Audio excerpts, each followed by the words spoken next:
Whether you're new to gaming or have been enjoying video games all your life, great gaming is not only about having fun and escaping the stresses of everyday life, but also being there to pick up our teammates, especially when they're down. Guardian down.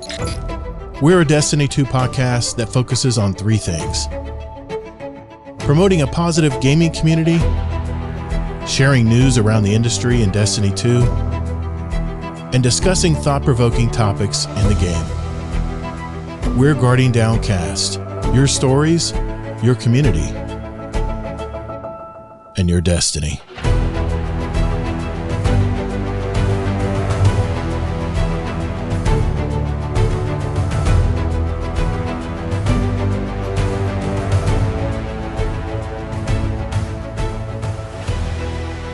What's up, Guardian? Welcome to episode 316 of Guardian Downcast. I'm your host, Todd the Gator, and I'm a Day One Guardian who loves gaming and especially the Destiny franchise. We're the podcast that's all about your stories, your community, and your destiny. For those of you who may have discovered our podcast, we are a weekly gaming show with an emphasis on the Destiny franchise, but we like to sprinkle in some entertainment and other topics of discussion relating to our hobbies from time to time as well, especially on our roundtable episodes, which will be the last Thursday of this month, just so you know. We already got 4 people ready to go and got all kinds of different topics we're going to talk about.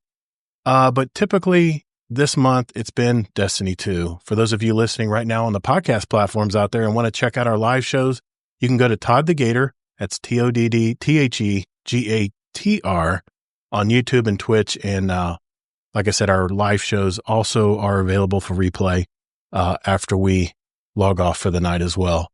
It's Thursday nights, 9 p.m. Eastern Daylight Time. You can also go to our website, guardiandowncast.com. You can listen to any of our individual episodes whenever you want as well. This week, I have my co-host from the great state of Utah, Mr. Kingsleymac, back with us again. How you doing, Mike? Hey, glad to be here. I'm not losing it at all. I'll help hold us together. Thank you, man, because I've been farming till my eyes are bleeding today. I decided to take the day off today and go to the gym instead of work. And as soon as I got back from the gym, it was Caldera time, man. We'll talk about that. This week, we do talk about the continuing grind that has many Guardians out there seeking that magic power number. First, we're going to catch up with our week, see how we've been doing in Edge of Fate. I have one movie review this week that I'll share. And as usual, I'll report on any pertinent information from this week in Destiny from Bungie. And there is some information we need to share in there tonight. But for our main conversation this week, I have put an assortment of articles pertaining to Destiny 2 that I want to share. And we can all discuss them in the chat. We can all go back and forth and see what everyone thinks about it. But there has been a lot of banter this week in the new Edge of Fate, and that means a lot of content being released surrounding how we play Destiny 2. So we're going to go over some of that, those articles tonight as well. If there's any questions from our community, and we have a few questions tonight, we'll answer those later in the show. And if you do have a question in chat, write it down. Make sure you remember it, because I know an hour and a half will pass and it'll be different as far as remember what question you wanted to ask. Just write it down somewhere. And at the end of the show, we'll take questions from our chat too, if we have any there. And then finally, we have our question of the week in our Discord. This is a survey we put out concerning a specific question of the week. And I'll usually sound off on the results and read any comments from our Discord. And if you want to be more involved, I invite you to join our community. It's discord.gg/Guardian Downcast. It's the Edge of Fate Grind Edition. So if everyone's ready, let's roll. Hey, thanks for listening to Guardian Downcast. There are several ways you can contact us. First, you can find us on X at Guardian Downcast. Or you can find us on our Instagram at Guardian Downcast and see what pics and reels Todd the Gator and his podcast guests want to share with you guys. We have a brand new website too. Just visit guardiandowncast.com, where you can find all of our contact info, leave us a voicemail, give our show a rating or review, search for any past episodes, or even give back to our community. Also, don't forget to sign up for future updates to the show, where we'll also have random drawings throughout the year, and you may win a gift card or even some GDC merch. And finally, you can send us an email at guardiandowncast@gmail.com. Our community thrives on interaction, so get involved and check us out. All right, Kingsley. Before we get on to our topics tonight and the TWID, I guess I'm just deciding that's what the name of it's going to be now. Yeah, any true Bungie show would call it that. Yeah, I've always called it the TWAB, but whatever. I guess I'm not going to get too technical tonight, but hey, just want to check in with you, man. What have you been doing this week? I haven't talked to you much this week. Are you been playing some Destiny, or you been playing other games, or you seen anything right now, or what's up? Not much worth noting other than we were guests on a recent DPS podcast show, and that isn't out yet, but check them out down the road. We'll probably remind you guys again. Yeah. The Dudes Playing Stuff podcast. Mm-hmm. Yeah, we had Bell, we had Danger Power, some old dude. I can't remember his name. Yeah, the old dude wasn't me, even though I'm older too. But the old dude. Who was that guy? Okay. Yeah, he was. I'm the old dude. You're the old dude. I'm the old dude. I'm the OG guy. Yeah, but yeah, we had a great time. We appreciate them inviting us to the show. We just got to it was nice to just sit back and just BS and talk about anything we wanted to. And we did share, Destiny stuff because most of them haven't been playing Destiny and are just trying to see if it's something they want to jump into or not. But yeah, good call, man. Good call mentioning that tonight because we had a lot of fun on that. That was a lot of fun. What else you been up to, man? Yeah. And I brought a spicy topic too that probably wouldn't have ever brought up on this show, but you guys can listen to it if you want. Yeah, as soon as but anyways, as soon as he releases it, we'll make sure to announce it in our Discord. Okay. Mm-hmm.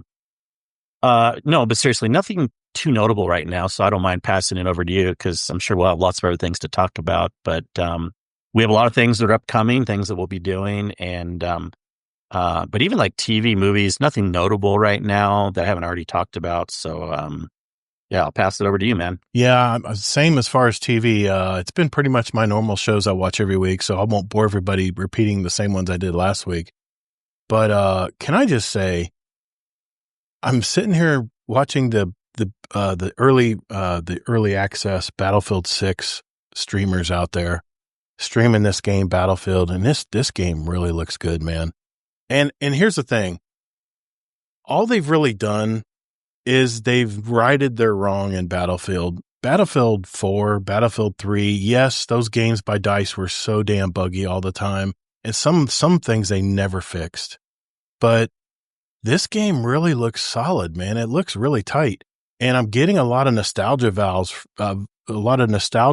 from when I played Battlefield 3 and Battlefield 4, when you're running through the streets of Cairo and running around with your crew and keeping everybody revived and playing Conquest. And man, in fact, what's funny is I see a lot of my old Battlefield friends logging on to PlayStation today. I'm like, oh my God, I haven't seen them logging on in forever. So I think it's bringing back some of the older, hardcore Battlefield players. And I'm like, what an amazing time it is to be alive in gaming right now. I mean, we have Solstice, Edge of Fate right now, and I'm going to get into that. We got Ash and Iron in a few weeks, including a revamped Iron Banner. We got Borderlands 4 in a month. We got Battlefield 6 in October, and we got Renegades in December. I mean, we have so much to look forward to playing. Yeah, you're only talking about the things that you like. There's a lot of other things too. You didn't let me get to it, but as a longtime shooter guy, that back in 2004, the only thing I could look forward to playing every night when I got home was Call of Duty. It is refreshing to see how many shooter games are coming down the pike. I mean, I've been watching the streamers today playing Battlefield 6. Even Astercross is playing Battlefield 6, and I could just tell he's got that itch. He's got that Battlefield itch. He had to break off and do like some kind of community debate or something about Edge of Fate, and I could tell he did not want to leave. He did not want to stop playing Battlefield. There's something about Battlefield, man, where you can get in these games. At the end of this video, there was a lot of bugs. I don't know if you watched the end of this video. Yeah, of course it's a beta. I mean, that's why it's a beta. You're ironing out that stuff. Bring that up because you say in the past they've never really ironed out bugs and stuff. So hopefully that's not going to be the case again. But, here's the thing about Battlefield 6 is they have 4 studios. It reminds me of the old days of Destiny when we had at least 3 studios working on Forsaken back then. And what a great release that was, man. I mean, that kind of reset everything with Triumphs, We had Spider we could go and exchange materials with. We hunt down all these outlaws that shot Cade. Sorry, spoiler alert for any of those I hear haven't played Destiny yet. But it is such a good time to play a shooter game right now. I'm just so excited from between now and the end of 2025, we are going to have so much to play, and there's going to be a problem where I have to decide what I'm going to, set aside my time for every night. And that's a great thing to have, man, is have that much choice when it comes to gaming. And yeah, I realize there's a lot of other games out there, but I've been playing Edge of Fate every day this past week, and I'm about 320 power right now. I'm trying to get to that elusive 350 number at least for the short term, and then we'll be talking about that rare tier and 5 gear tonight later in the show. There's one article I'm going to go over is actually simplifying and reviewing what you have to do to get tier 4s and 5s in this game.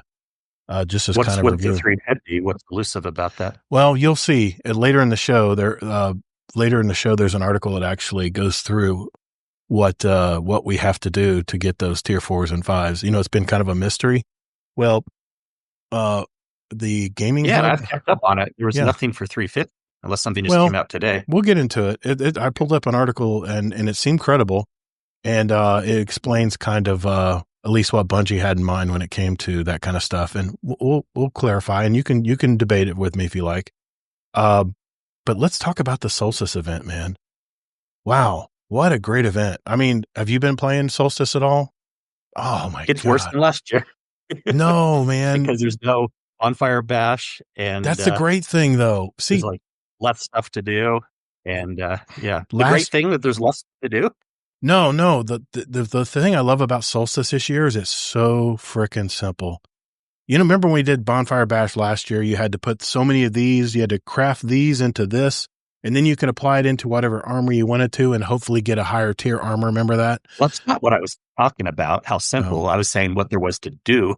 No, well, Bonfire Bash to me, I mean, I'd rather go play Caldera and knowing that I'm going to get a super size Ingram at the end of it because it's Bonfire. You got me saying it now, because it's Solstice. And I will tell you what, I have gotten a lot of tier 5 gear and weapons playing at not even 317, 312 light this morning.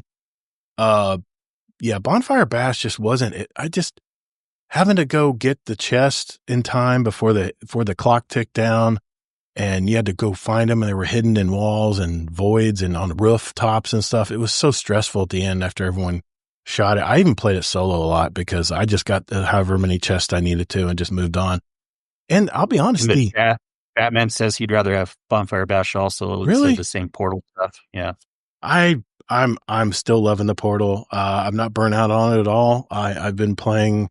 Every morning I'm knocking out about an hour's worth of grinding through the solo ops, and I just go to whatever solo ops is giving the best gear away if they're giving an extra. Here's the thing: as you start raising your power, as you start getting the weekly seasonal bounties done or missions, whatever you want to call them, you actually get additional drops in a lot of different activities in the portal as you complete those. So I don't know if everybody knew that, but you'll complete one of the daily seasonal bounties, like get so many kills, and it'll say, okay, now you have an extra Ingram drop in solo ops on your next solo ops mission, and things like that. It just starts adding up. But it's very simple. You just got to go to Aunt Ava in the tower, Aunt Eva. There's a new Solstice home slot, just like the portal interface, that they had with Arms Day, Arms Week, I should say, where you can interact with Eva. You don't even have to go to the tower anymore. You just go to that part of the portal, the event, little home thing in the portal. And like I said, all you got to do is just play portal activities and you get Solstice alloys. That's the new currency. I'm getting about 25 each time I complete a solo ops, which is about every 5 or 7 minutes. You accumulate 100 alloy, you start unlocking your lustrous armor.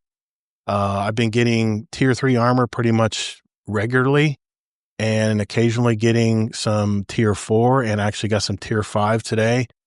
And I'm telling you, the tier 3s, even if you masterwork them, you're getting almost near like 92 to 99 total stat armor, which I mean, even my best exotics before Edge of Fate dropped couldn't get that high on stats. So, you know what, let me just show you my game. I'll just show you my game.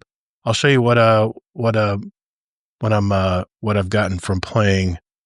I'll just prove it. The stuff I've gotten to drop here. I'm going to switch over. You don't need to prove it. It's all over the news. We all kind of know about they're dropping +1, for the seasonal event, which is kind of cool. Well, I'll just show you +1 what you would normally get. So if you're in the 300 range, you'll get tier 4s on the normal, and then occasional tier 5. Yeah, tier 4 is quite a bit. And here we go. No, that's not the wrong one. Oh well, I got it on the wrong thing. Anyway, I had my game up, but I've got the well, no one doesn't believe you because we do know that the drop is going that way. Yeah. I mean, I'm looking at my game now, and I've got just looking at my my character, and I've got one piece of tier 5. I got a tier 5 helmet, lustrous armor, that has 100 total stats because I did masterwork it. And here's the thing with tier 5. I don't know if you knew this, but there's you know how you have an extra slot where you can add some more health or something like that. There is actually another slot in tier 5 armor where you can add even a little bit more to whatever stat you want, but it takes a little bit away from another stat, which if you're trying to focus your armor on certain different things, then, it's pretty freaking great. I knew that. We talked about it on the podcast in the past. I've got tier 5 helmet here that, you know what? I can just do it this way. Hello in the chat. Who's your guardian on Twitch? Oh, what's up? What's up? Who's your guardian? How you doing? All right. Well, you guys will just have to take my, you'll just have to believe me when I'm saying I've got tier 5 class armor. I've got tier 5 helmet. I don't have a tier 5 chest plate yet. I've got tier 4, really nice tier 4 leg armor. And this lustrous armor is really nice because, when you have 4 pieces of the lustrous armor, you get, whenever you're receiving healing, it temporarily grants solar weapons, increase flinch resistance, handling, and reload speed, which is really nice because I'm using a lot of solar because of it, Solstice. But if you have 4 pieces, anytime, you get rapid solar final blows, you get healed automatically. So it's just like having a healing rifle or something with heal clip on it. So it's really, really nice having that armor put together. The lustrous armor set. And here's what I'm curious about, Kingsley, is once the lustrous armor set once the event's over, I'm assuming the lustrous armor set still works. Everything still works. It still works. Yeah. Until the next DLC when it's not new gear anymore. And then I understand. You won't want to use it as much. Yeah, that's another topic. I understand. I totally get that part, but my God, man. I mean, I've got 160 health, 133 class, so I can get my I get like a 1.9 overshield health whenever I get my overshields. There's a lot of, you know what's got me so excited? I cannot wait when I start getting tier 4 and tier 5 armor, different kinds. I can't wait. Yeah, I know MJT2. I can actually easily get 100 super. I'm just building a class and health system. I'm just playing around with the stats right now to see what they do. And for running Caldera and stuff over and over again where you're trying to stay alive, and I'm running it at high levels. I'm running on master. I'll be very soon. Once at 350, I'll be going to the grandmaster setting. I'm almost 8 on my guardian rank. I just have to go do a famine. I have to do a portal activity with famine in it, which is only in the grandmaster playlist. And then I have to play my grandmaster. What are the conquest? I have to finish all the conquests, which kind of sucks because you can only do them one time. That's definitely a gripe I have. You can only do those conquest missions, which give you really good loot. You can only do them one time per season.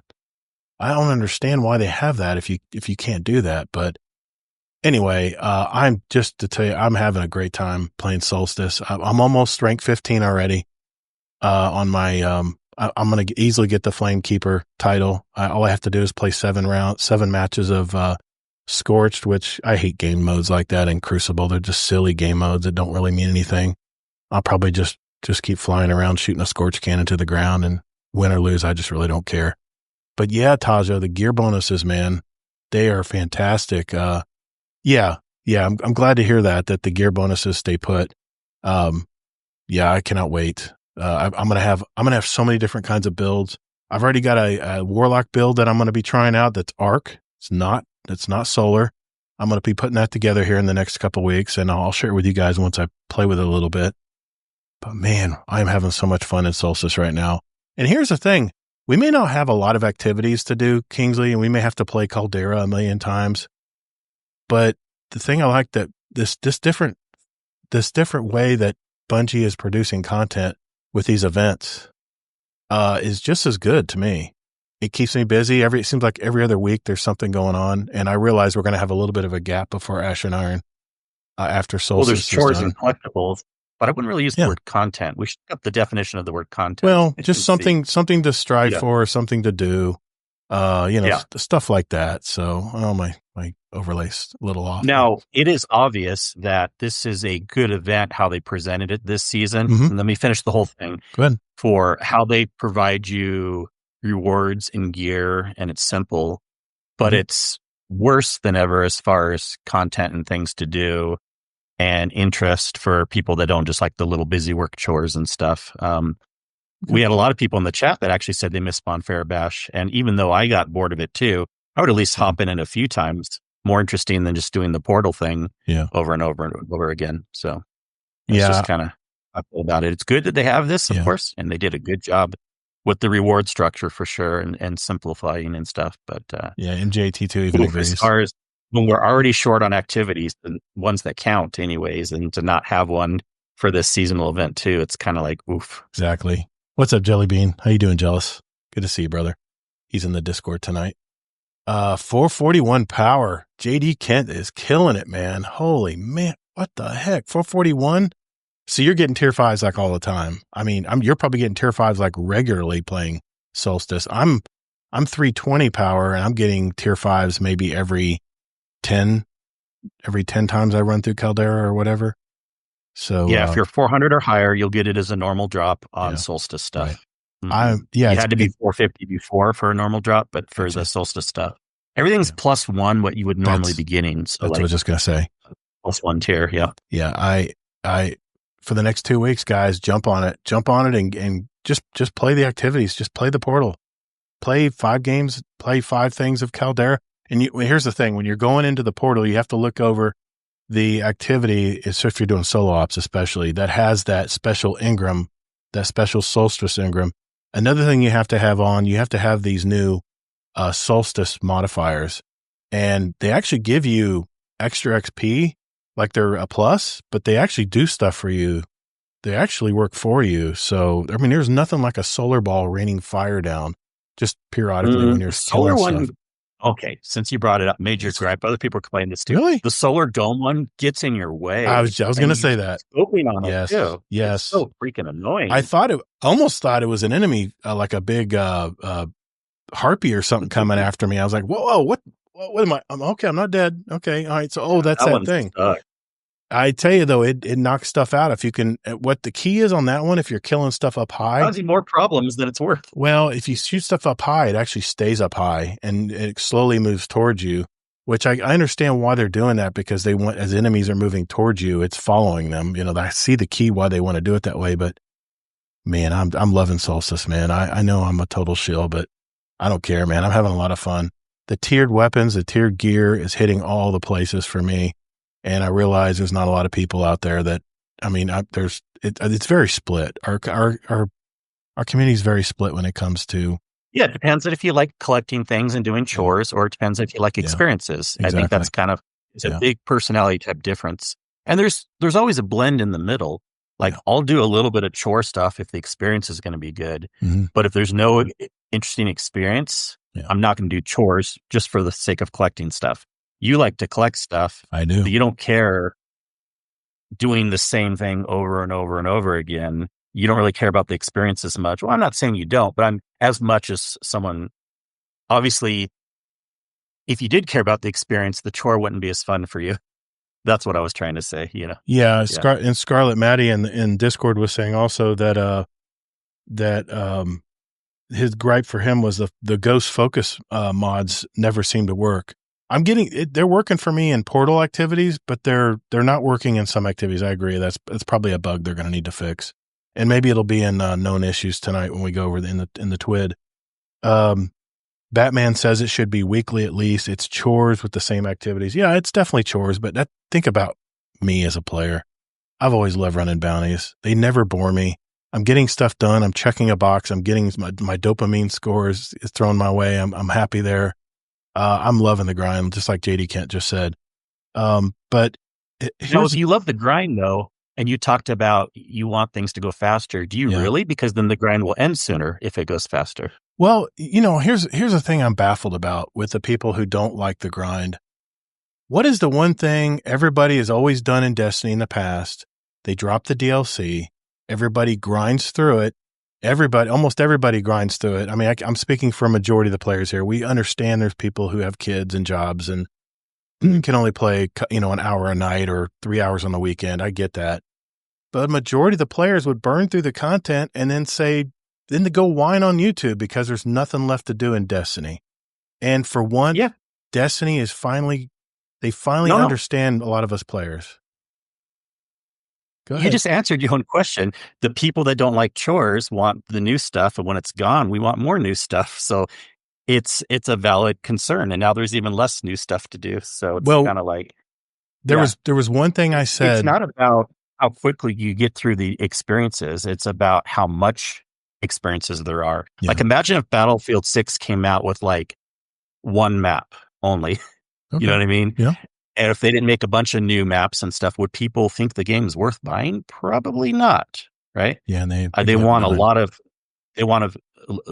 experiences, a lot of cool things. Sure. Imagine if Destiny came out with new Crucible maps every year. I mean, I'm not a PvP player, but I would. Oh, definitely. I want people to be happy in the game and have more new experiences and things to do. So, see, we're very different. It's not about, it's not about because the people that drop off after the DLC, which I think is a majority of people, that's why we don't have as many people playing the game as we did the year before. Mm-hmm. I used to think it was 50-50, but I really think the hardcore people that are grinding right now are a minority of Destiny players.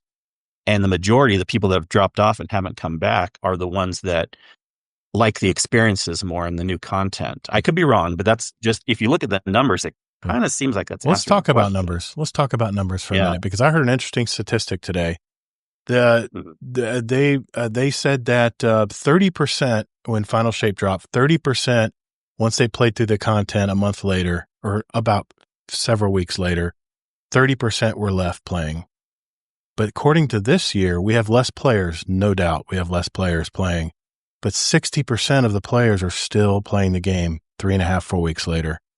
So, they're doing something right. Bungie's doing something right to retain their players, even if it is chores, Yeah, they're just for the players. Well, yeah, because the players that stuck around are the players that like the chores and the grind more. So it's not that they're doing something right overall. That's a false statement. They're doing something right for the players that stuck around. Yes, but they're core Guardian, Guardian players.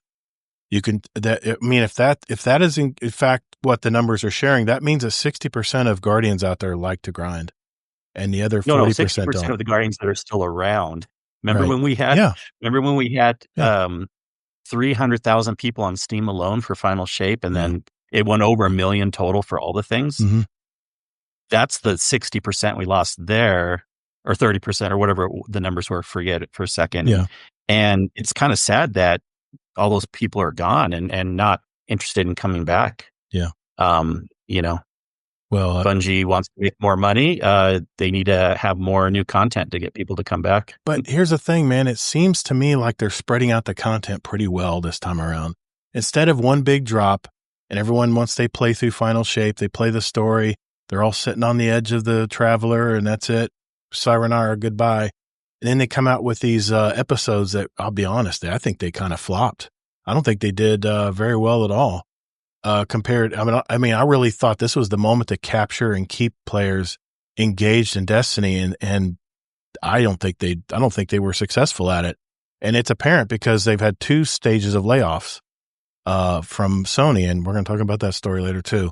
But what's up, Sweaty Spooks? What's up, buddy? I'm catching up on that. So you said if you think they're doing good now, then how come they haven't brought the people back? They obviously aren't. Because I think because Final Shape was the end of the Light and Dark saga. That is the story that has begun from 2014.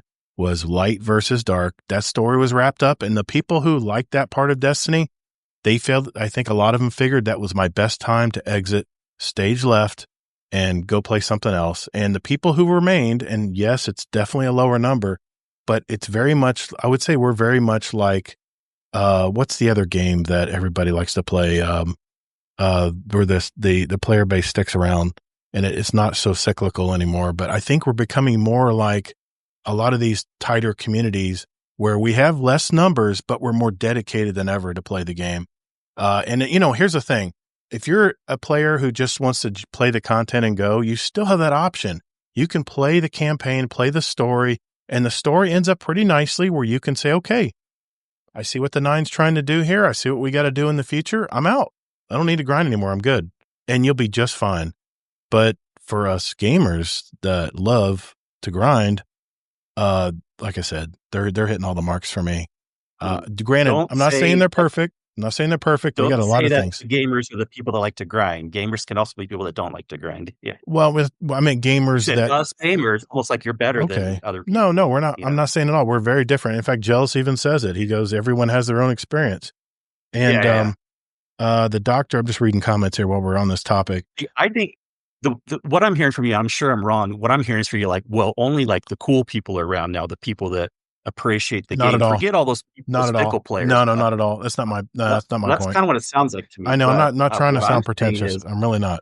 What I'm saying is they shouldn't just be looking for the people that like to grind. They are making a big mistake for not bringing the other people back, to make more money, to have more news, like Destiny is really awesome. All these things are here and stuff. And so, that's what I'm saying. I am worried about that part of it. I'm worried about that player base that wants to jump into the lore and really get into the game. And what was the one thing that I mentioned before in past shows that Bungie has to do correctly going forward?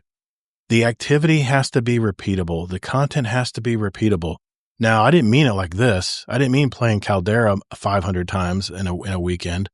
No, I'm not talking about that, but they have to be able to, like for instance, let's take Battlefield 6, for instance.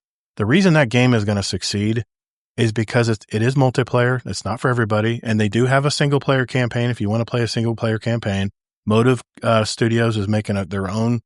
They're just in charge of making that story. And I'll play it. I'm going to play it, especially if it's like the last one where they actually give you real weapons you can earn in that game that you can't in multiplayer. And bring them in, like the P90, I remember was one of the guns. But if the reason Battlefield 6, if it really is, they tune it up and that's not too buggy, people don't get too frustrated, it's repeatable. Multiplayer is repeatable. Just like you like to raid, and every raid is different, like you've said in the past, multiplayer games are repeatable every time you play.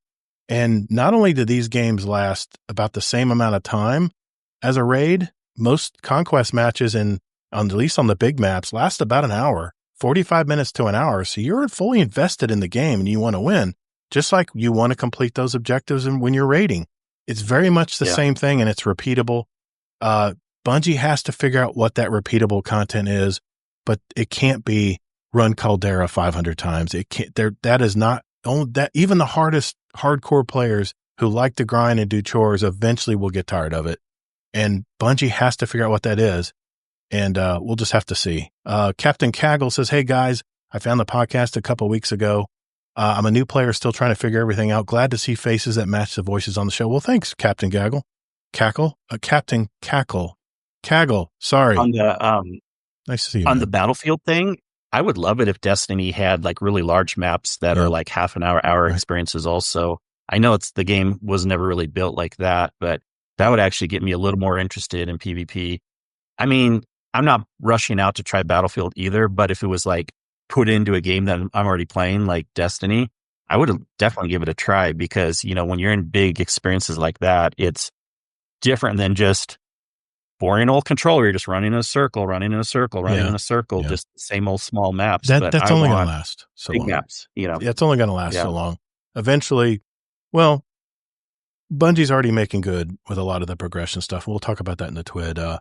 We're really going down a deep hole here. I didn't want our catch up segment to be this long, but I just want to read it. I know I did. I'm just excited. I just want to read some of the comments here in our chat. The doctor says, side note, it feels a little disappointing that there isn't any elemental set for Solstice this year. Yeah, I noticed that too. And I've already gotten all my gear, and I've gotten all my what do they call it, illuminations for my lustrous armor. But I realize I got a question for the chat. If you guys are playing the Solstice event, I'm still getting these armor alloys. What do I use these for now? I've looked around. I looked at the portal screen. I looked in the Solstice event. There's nothing for me to get. What is there for me to get now getting these 25 Solstice armor pieces every time I play a portal event? You collect them and you stay happy. I do not like that part. I can't go get better armor or anything?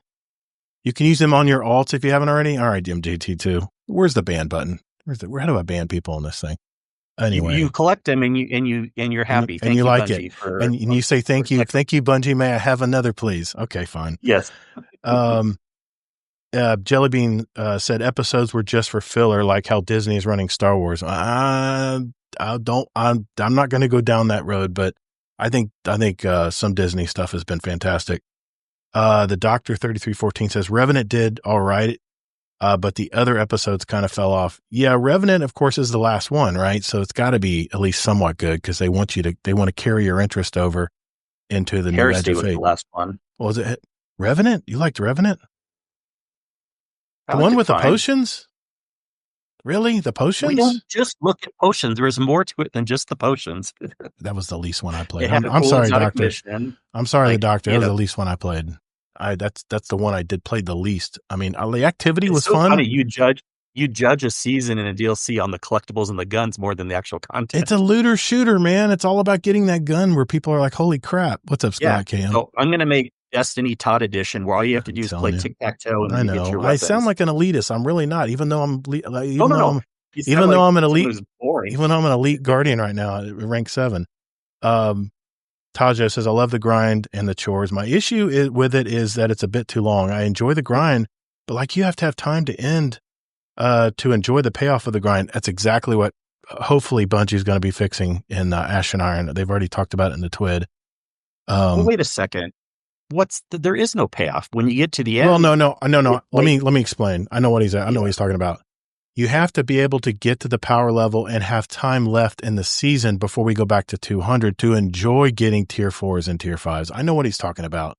You want to enjoy collecting those weapons, but you can't do that. They went back on their word. Yeah. Yeah. You can't we'll do talk that. About that later. Yeah. Yeah. You can't do that until you get to those higher levels. And that's just the way it is. Yeah.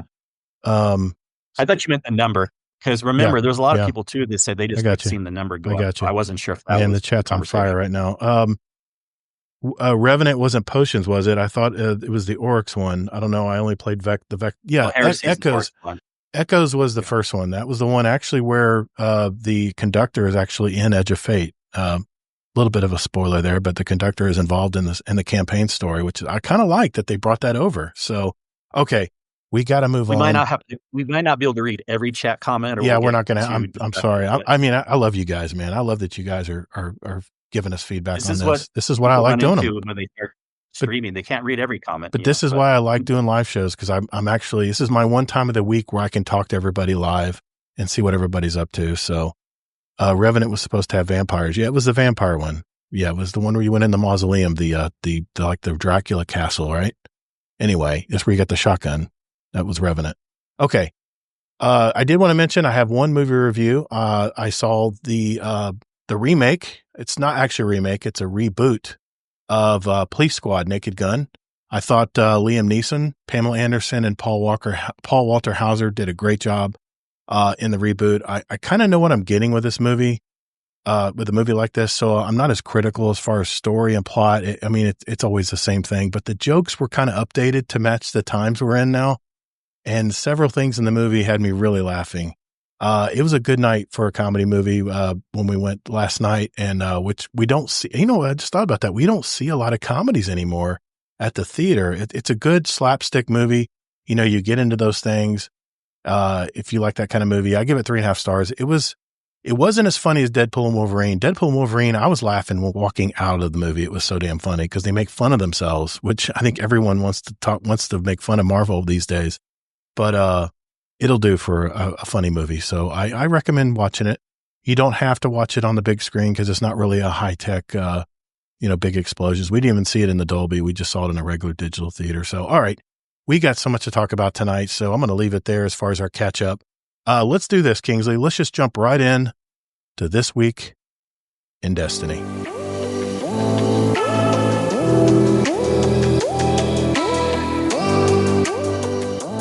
Hey, just a quick reminder that we have several Destiny 2 clans, and we invite all of you to be a part of it.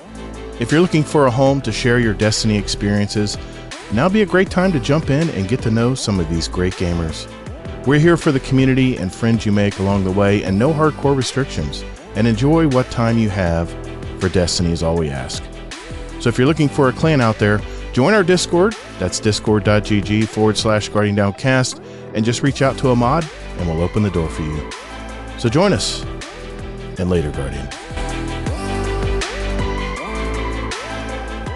This Week in Destiny for August 7th, 2025. This Week in Destiny, the weather's hot. Another scorcher, man, isn't that the truth right now in Florida? And Space Grandma's back in the tower. This can only mean one thing. Solstice has returned, bringing new hollow weapons, armor glows, and even more hotness. It's time to crank up the heat and get lit in the tower because of the glow, guys, the glows. Okay, before we get it to Solstice, these are the topics, but let's skip that part. I'm going to go right into full screen share here. We'll walk through it together. They have an update from the Destiny 2 dev team. This is the part that I really wanted to talk about tonight. It's been a busy few weeks here. The sheer amount of changes that landed in 9.0 with the Edge of Fate has had our team working hard to address issues raised and discovered by you, our players. We knew that the game needed a lot of fundamental changes to its foundation, and that making those changes was just the beginning of our work. There's much to do to update and improve these systems and get them feeling dialed in. This is a snapshot of what we are, and of some of the areas of focus, what we are doing. In addition to things we could finally find and fix quickly, we have more sped up. We have queued up for imminent updates over the next few weeks, and more as part of our first post-launch major update planned for 9/9. That's next Tuesday, right? Yeah, next Tuesday. September is not next Tuesday. 9/9. I thought they said it. I thought they meant 8/9. Okay, so 9/9. We're going to have to wait a while. All right, restoring color vibrancy to the world tab. We've talked about that.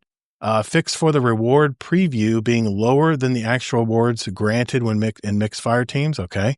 Kepler mythic difficulty will be adjusted to make it more accessible for solo play. Okay.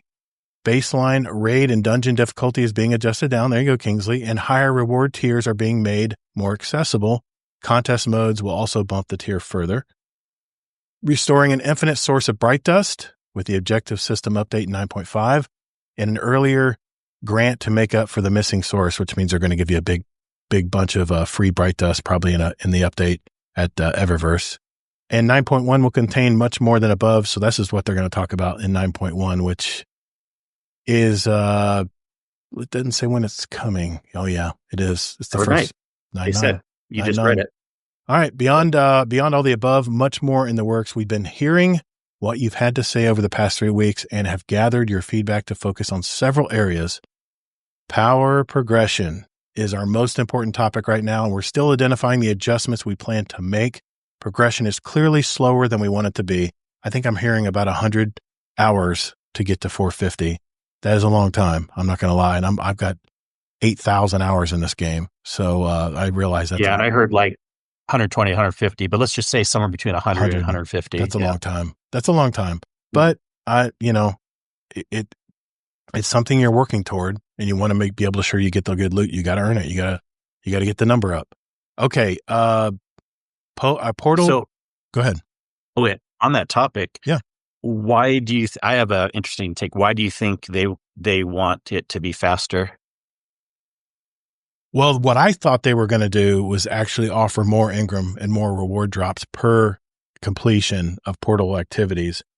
I know that they're going to say here in the future that Crucible Ops and raids and the fire team match-made stuff doesn't offer as quick, doesn't give the commensurate amount of rewards for the time you're spending in that activity. And they're supposedly going to be fixing that. But all I play is solo ops pretty much, with an occasional solo fire team op, and depending on what the drops are. But I think when they mean faster, I think they're just going to offer more rewards, because No, I asked, why do you think they want to make it faster, not what they're doing? Well, I think was it MJT2 said it, or was it Tajo? Tajo said it. You want to be able to enjoy the work you've put in. You want to be able to have some time left before everything resets to 200 in December with Renegades. You want to be able to enjoy where you've gotten and actually start grinding and getting those drops for build crafting and getting those weapons you want to try to use in a raid to do better DPS or But then what does it do for the players like the JD Kents or you that like grinding more and more, like I'm going to love it. Out, I've got 2 alt accounts. Believe me, I'm not touching those alt accounts until I see Bungie make that progression easier. Anyways, I think the reason this makes a lot of sense to me. The reason why they want to make it faster is because for the players that are playing, they want to have a majority of people reach close to the end of the grind right before the next power bump. Yes. And right now, what's happening is some people are already dropping. They're like, we're sick of the grind. We're sick of the grind because it's too oppressive on the one side for the people that grind it all. So if Bungie can get that perfect number and make it a little bit faster, where it keeps them of playing. all the people that do grind, let's say like 60 to 80% of those people right now, it's probably only going to be like 40, 50 if they weren't making a change, but 60 to 80% of the people that do grind, if they can get to that 400-ish level, even 450 right before the next drop comes out, then they've got people hooked, because then they're always playing. You don't want someone to grind too fast and then be the hardcore players. That's always going to happen no matter what. And then they're like, okay, I'm done. Or the people that don't like to grind as much but still grind, you want them playing the whole time. Right. So if they make it a little easier, people are going to be playing right up until the next reset. So it's smart. It's what they should do. Well, you knew we were going to be the guinea pigs, right? We're going to be the test audience at first when they put this new system out. And they were going to tweak it because they don't want to lose players. They want people to have fun playing this game. And I think another thing too they need to do is, like you said, when you go run a raid even if it's an older raid, you should get the commensurate rewards, and you should be powerful enough to do the old raids. You shouldn't have to struggle. I think you said it was 10 above the delta was on all the raids. Yeah, they already fixed that on Tuesday. It feels pretty normal now. Good. That's right. We talked about it last week. That's right. But they're not fixing the rewards based on harder activities, which I'll get to a line in a little bit later. Okay. That they said they would, but yeah. So yeah, I mean, that's I think they can. Here's the thing: they can tweak it however. They have different methods they can do to tweak it. They can give you more rewards. They can give you instead of one 319 piece armor, they can give you 3 or 4 when you do a match. So you don't have to grind as much. If you have 4 pieces of armor at 319 and you're at 312 or 313, you can see you're going to progress much faster. You're going to see that progression, and you're going to get motivated to play more because you're getting rewarded. I think they've been too stingy. I agree. They've been way too stingy when it comes to drops. But I actually don't think they have been too stingy. I don't know. I think they actually, and I don't even grind that much, but I think they should actually, the amount of drops is about perfect. And then as far as the actual grind, I think it actually should be slowed down by like 10 to 20%. Oh, because I'm not even trying that much. Okay. And I'm already at like 240. Well, and I think where the rubber's going to hit the road, Kingsley, is 400. Once you hit 400, JD Kent could probably tell you. Waiting for prime drops? Give me a break. But we already know that. We know that. Yeah, but most people, that's the extra credit part at the end that it doesn't really matter. But I mean, the main grind up to 400, what I was saying earlier, the up to 400 grind, I think actually should be slowed down a little bit. But that's just my personal opinion. I think Bungie is actually smarter by speeding it up so that they won't they won't lose anyone who might get overburdened. So I think that's a good move. We got a great topic next week, by the way. We have a guest show next week, and he brought a topic with him. It fits right into this conversation, so I can't wait to talk about it next week. But yeah, like I mentioned, portal reward balance is being adjusted up and down to make more activities feel evenly rewarding. Fireteam Ops in particular is feeling too low for the time invested. I get it, especially if you want to play it solo. I mean, it takes not 15 to 20 minutes, not 10 to 15 minutes. If you're doing it solo, it's going to take 25 minutes. Maybe if you're a killer like JD Kent and you're running through their sword skating and stuff, yeah, you could probably do it in 10 or 15 minutes. But even running strike solo, you still got to get through each of those encounters. Okay, so we know about that. Solstice is live. I'm not liking this gear, man. Only thing I like about all the Solstice gear is that shark board. I almost damn near spent silver on it because it's so badass. That shark board is really nice. Not a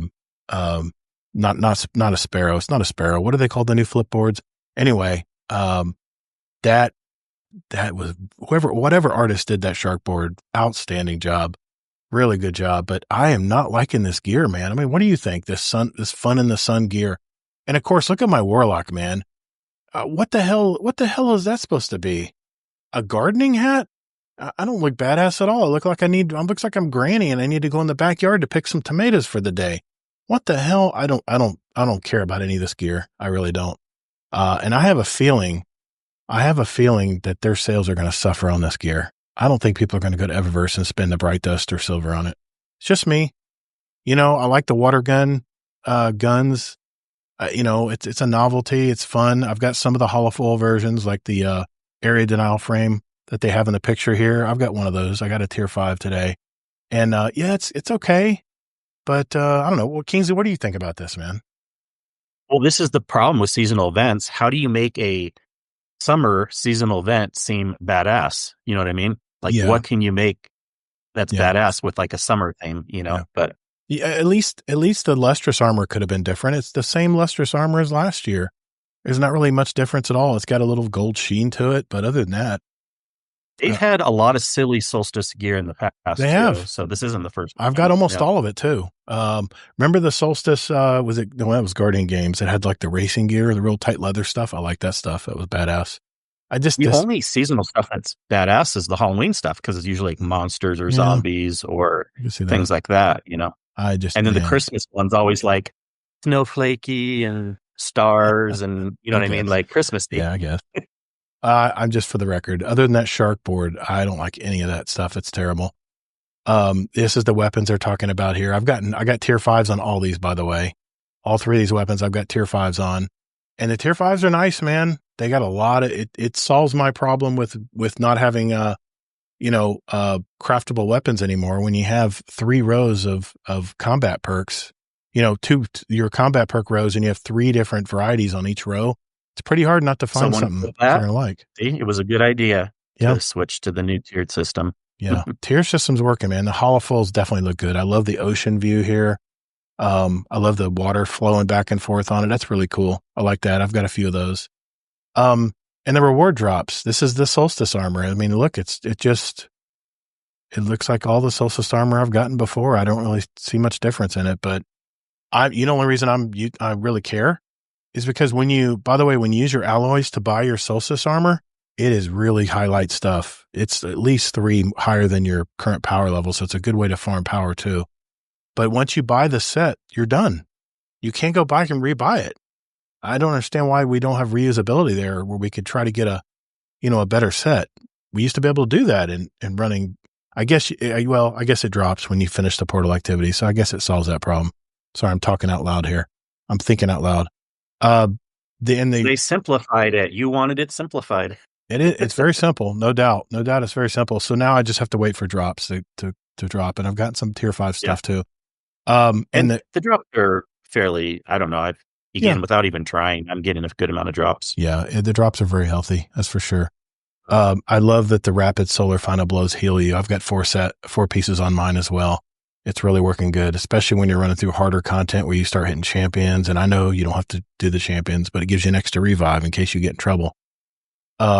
This is the glowing ball that we talked about that comes at you. You feel like you're getting dive bombed, and you're wondering what the hell is going on. It definitely is too blinding, but it's only here for your reticle it's snaps to it. Yeah, especially on controller. It's annoying. If you can see a reticle, it's so damn bright.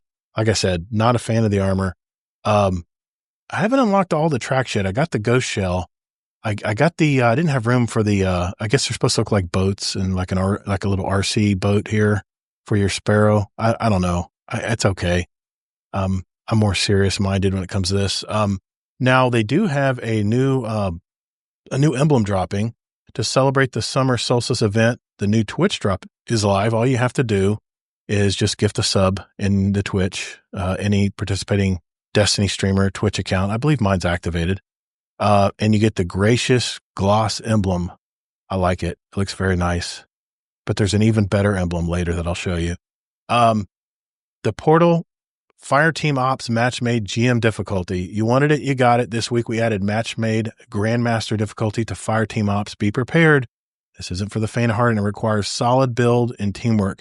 The power required is 360, but the base combatant is 400. So tread lightly as you enter the fray. Like Expert and Master before, the selected challenges, banes, and boosts and boons will be different each day. Both lock loadout and limited revives are on, and you can only be revived by teammates. So be careful out there, Guardians, and look for your fellow fire team members. Whereas I watched people playing Battlefield 6 today, and no one was reviving anybody. I'm like, come on, guys, you guys don't know how to play Battlefield. Got to keep your members up. Don't quote me on that. Next week, the Portal will receive an update in the form of the Accelerator Score Multiplier, which slightly increases the challenge multiplier, making it easier to attain higher score awards. This is really good because as you get like 250, 350, it's really hard to get the A tier in your farming activities and whatever ops you're doing. And that's nice that they have that. They're adjusting that up right away, which is good. They need to do that. Let's see, weeks August 5th through the 19th, you got the Solstice event. The matchmaking opens for Grandmaster Fire Team Ops. The week of September 2nd, Heavy Metal event returns. September 9th, Ash and Iron update, dungeon content, more details to come. Okay. Security update. Now, I had a story on this later, but since they talked about it here, I took it out, Kingsley, because it kind of mentions it already. The product security team issued a major ban wave to fire teams that were cheating on the Desert Perpetual contest mode, the day one raid. And they also actually took it out of the UI as well, or the API, I should say. Right. So that I am pissed about. Pissed. This is the worst news ever. Do you know why? Why? Because it's going to just always be hidden, swept under the rug now. Before, we could have community members checking, because Bungie doesn't have enough employees to check. Right. Because if they did, they would have found these bans. Yeah. They had to rely on the community members. Now, we have no way to check, and people are just going to not get banned because Bungie doesn't have enough employees to check it down the road. I'm pissed that they... Plus, it's nice to have post-game Carnage reports like that. I'm pissed. Yeah. That is horrible, horrible news. If you trust Reddit, the shark board will be sale for Bright Dust. Okay. Back on the top. Sorry. Back on the top. Ball. I mean, squirrel.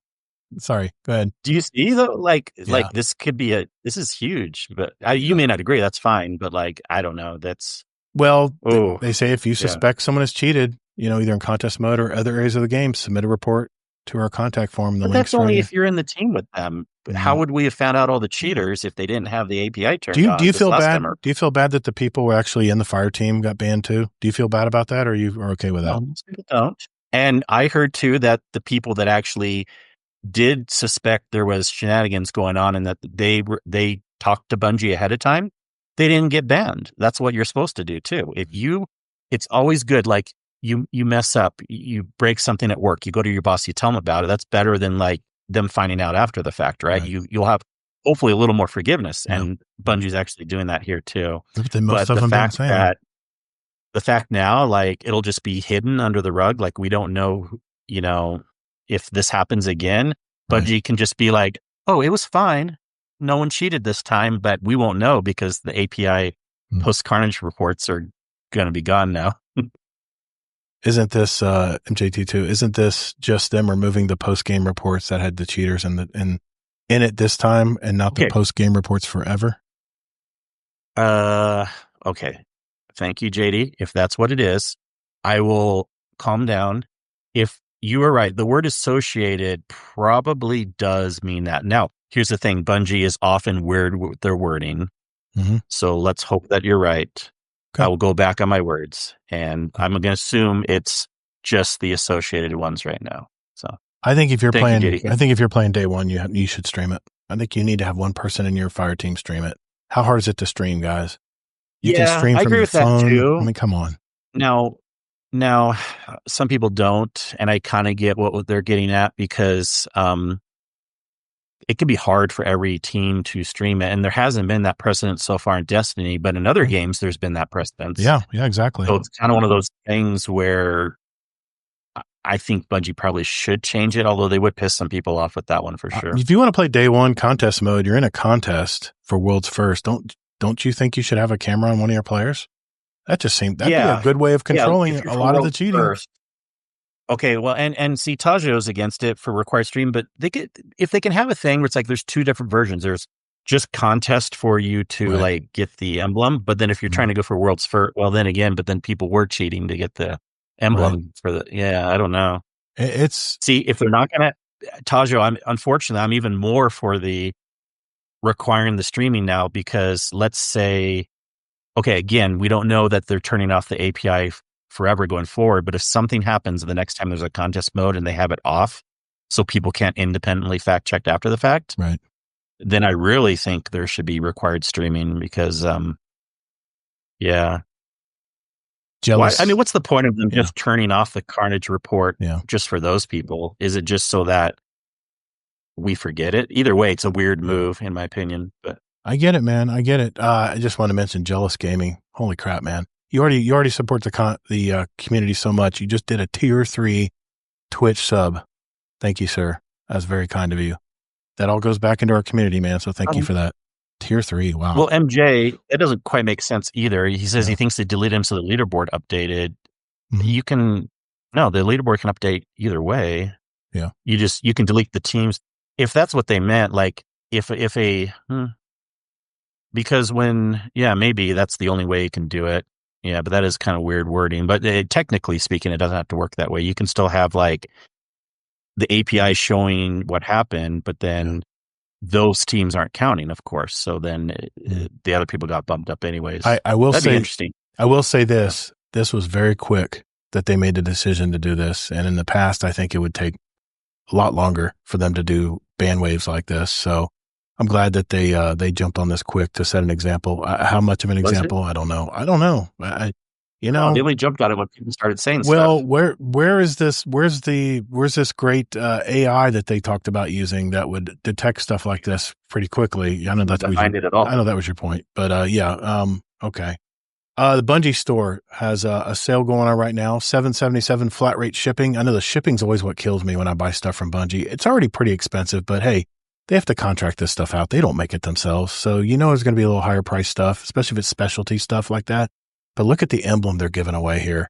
Whenever you buy something just during the Solstice event, which is this 2 weeks, I'm probably going to go find something to buy in there because I love that golden ray. Look at the golden rays, Emran. I love art. I love when they put a lot of artwork into emblems like that. So there you go. Bungie rewards retiring soon. You can go through bungie.net, see all the rewards that they are retiring. I won't get into that. And then finally, player support report. One thing I did want to mention, the Fortunate Star bow update. This is one of the bows you can get from the new Solstice event. It says, due to the bow displaying as a precision bow, but being built to be a lightweight frame, it is not currently receiving the intrinsic benefits of either a lightweight or precision frame. We'll be updating all versions to correctly receive the lightweight benefits in an update 9.006 very soon. So anything on the known issues list, it definitely is a lot shorter than it has been in the past. Anything we need to handpick out of there that you see, Kingsley? It's shorter because they're not listed them all. It doesn't mean that there's less issues. No, I agree. They just focus on what they want to. So if you go to the Bungie known issues website, that's where they all are. Right. And then in the TWID, they always just show what they think is most important. So, I got you. Okay. Yeah. Artist of the Week. That's very beautiful of the Witness. Very nice. War Song of the Bladed Path, a fan made. I love Destiny music that's fan made. That's pretty cool. As we come to a close, we want to let you know we hear your feedback about the portal, rewards, raids, dungeons, and more. There are active discussions taking place daily about all these items, and we're planning on working on them in the future. We'll share more details soon. In the meantime, we hope you're enjoying Solstice and are getting lots of fire drops, literally and figuratively speaking. Okay, now we're done. Destiny 2 community team, as I say every week, thank you, Destiny community team, for communicating with us every week, whether we want to hear it or not. Sometimes it's not the greatest news, but we appreciate that you do communicate with us every week. All right, we got a bunch of topics to go over, Kingsley. I know we're chomping at the bit here, and I want to leave plenty of time to talk about them, so we'll do that right after this.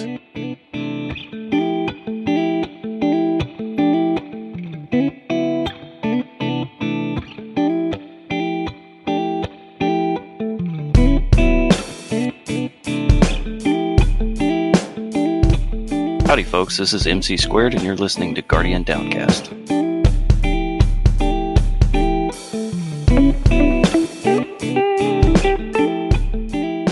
All right, for this week's topic, I want to go over some articles that have popped up in the media surrounding Destiny 2 Edge of Fate. Just see what everybody's opinions are on this. I mean, we got some good ones tonight. And before we go, we're also going to review how to get that rare tier 4 and 5 gear, not including the Solstice event. So once the Solstice ends, this, at least for now, this information will help you get that higher gear. So at least you know what to shoot for. So let's move on to our first article. First article I want to talk about is the fact, and it's real short here, is the fact that Bungie has admitted that there's a big bug with player movement speed, and not just in the Crucible activities. I was playing hardware last week, and I had a lot of those enhanced athletic mods on, and I got stuck with that bug where I was like running in quicksand. It was debilitating. I felt like I was a sitting duck when it came to playing Crucible. But apparently, from what Bungie is saying, that there is definitely a bug where it is not performing the way it has supposed to have been. There it is. This is the one right here. This is the article from, what is it, the game? I can't remember. They always go TGP. I never can remember who does this. This is Zuad Ali. And he confirms that everybody's moving slower than intended in Edge of Fate. Just short and sweet, because of the new Armor 3.0 that it's something is bugged in the system where people aren't able to move as fast. And as part of those changes, the mobility stat, which previously impacted how fast your player moves and jumps, was removed from the visible stat list. In its place, Bungie applied the weapon stat and said players would now have a default movement speed, which could be boosted using the Enhanced Athletics leg mod, which I have 3 of them on. But here's what they talked about it in the July 10th TWID. So Titans and Warlocks were supposed to move at an equivalent of 30 mobility, while Hunters would start at 40, slightly quicker than the rest. But now, thanks to the work of one community member, it looks like the base mobility is bugged. Over the Reddit, Destiny the Game Reddit, a subreddit, a user named Christic Knight investigated how movement speed is actually working in game after Edge of Fate. And their findings paint a pretty clear picture. Players are slower than they should be, especially Titans and Warlocks. Christic measured Guardian movement speeds at different mobility levels. Using data from before and after Edge of Fate to compare, the results show that Titans and Warlocks are currently moving at the equivalent of the 0 mobility. Holy crap, which is about 5 meters per second, not the 5.6 meters per second expected from the promised 30 mobility. Meanwhile, Hunters are sitting at a 5.2 meters per second, which lines up with a 1 mobility, not 40. So yeah, they got some work to do there. They said even with the new Enhanced Athletics mod, which Bungie said would provide the equivalent of plus 30 for 1 mod, plus 50 for 2, and plus 60 for 3, I had 3 of them on, the numbers still fall short. Christic found that these mods are adding the correct amount of speed, but they're being applied on top of the wrong base value. I totally get that. Meaning players are consistently about 30 mobility behind where they should be in all classes. So they have a chart here showing what everybody is running here, meters per second. They get into how it was tested and stuff. We don't really need to get into there, but they did say that they have acknowledged that there's a problem with this. And they said, thanks for the report. We just checked in. The content confirm it's bugged. We're going to increase it up to 30 for Titan and Warlocks and 40 for Hunters as promised. Aiming to get it out in one of the upcoming updates. That's all we need to talk about.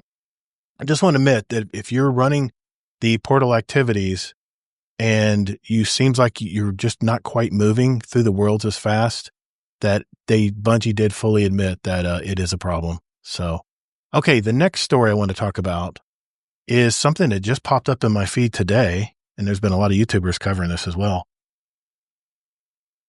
And it is something I kind of expected to happen, but not this quickly. But Sony confirms that Bungie is becoming part of PlayStation Studios. The independence is getting lighter. This is again from Zuad Ali. I like his articles. They're very quick and right to the point. They've confirmed in their basically in their Q1 earnings report that over the past year and a half, several key departments at Bungie have already been moved under Sony. This includes teams handling marketing, publishing, HR, legal, IT, production, and most recently, strategic partnerships. Well, that makes sense with Star Wars. Even Bungie's creative studios and leadership figures like former CTO Luis Vegas have transitioned into senior roles at PlayStation. Sony now says Bungie is becoming part of PlayStation Studios. It came when the chief financial officer, Lin Tao, addressed Bungie's status, confirming that its autonomy is slowly fading. Quote, about the governance of Bungie at the time of acquisition, we were offering a very independent environment. So that was one way of thinking, Tao explained.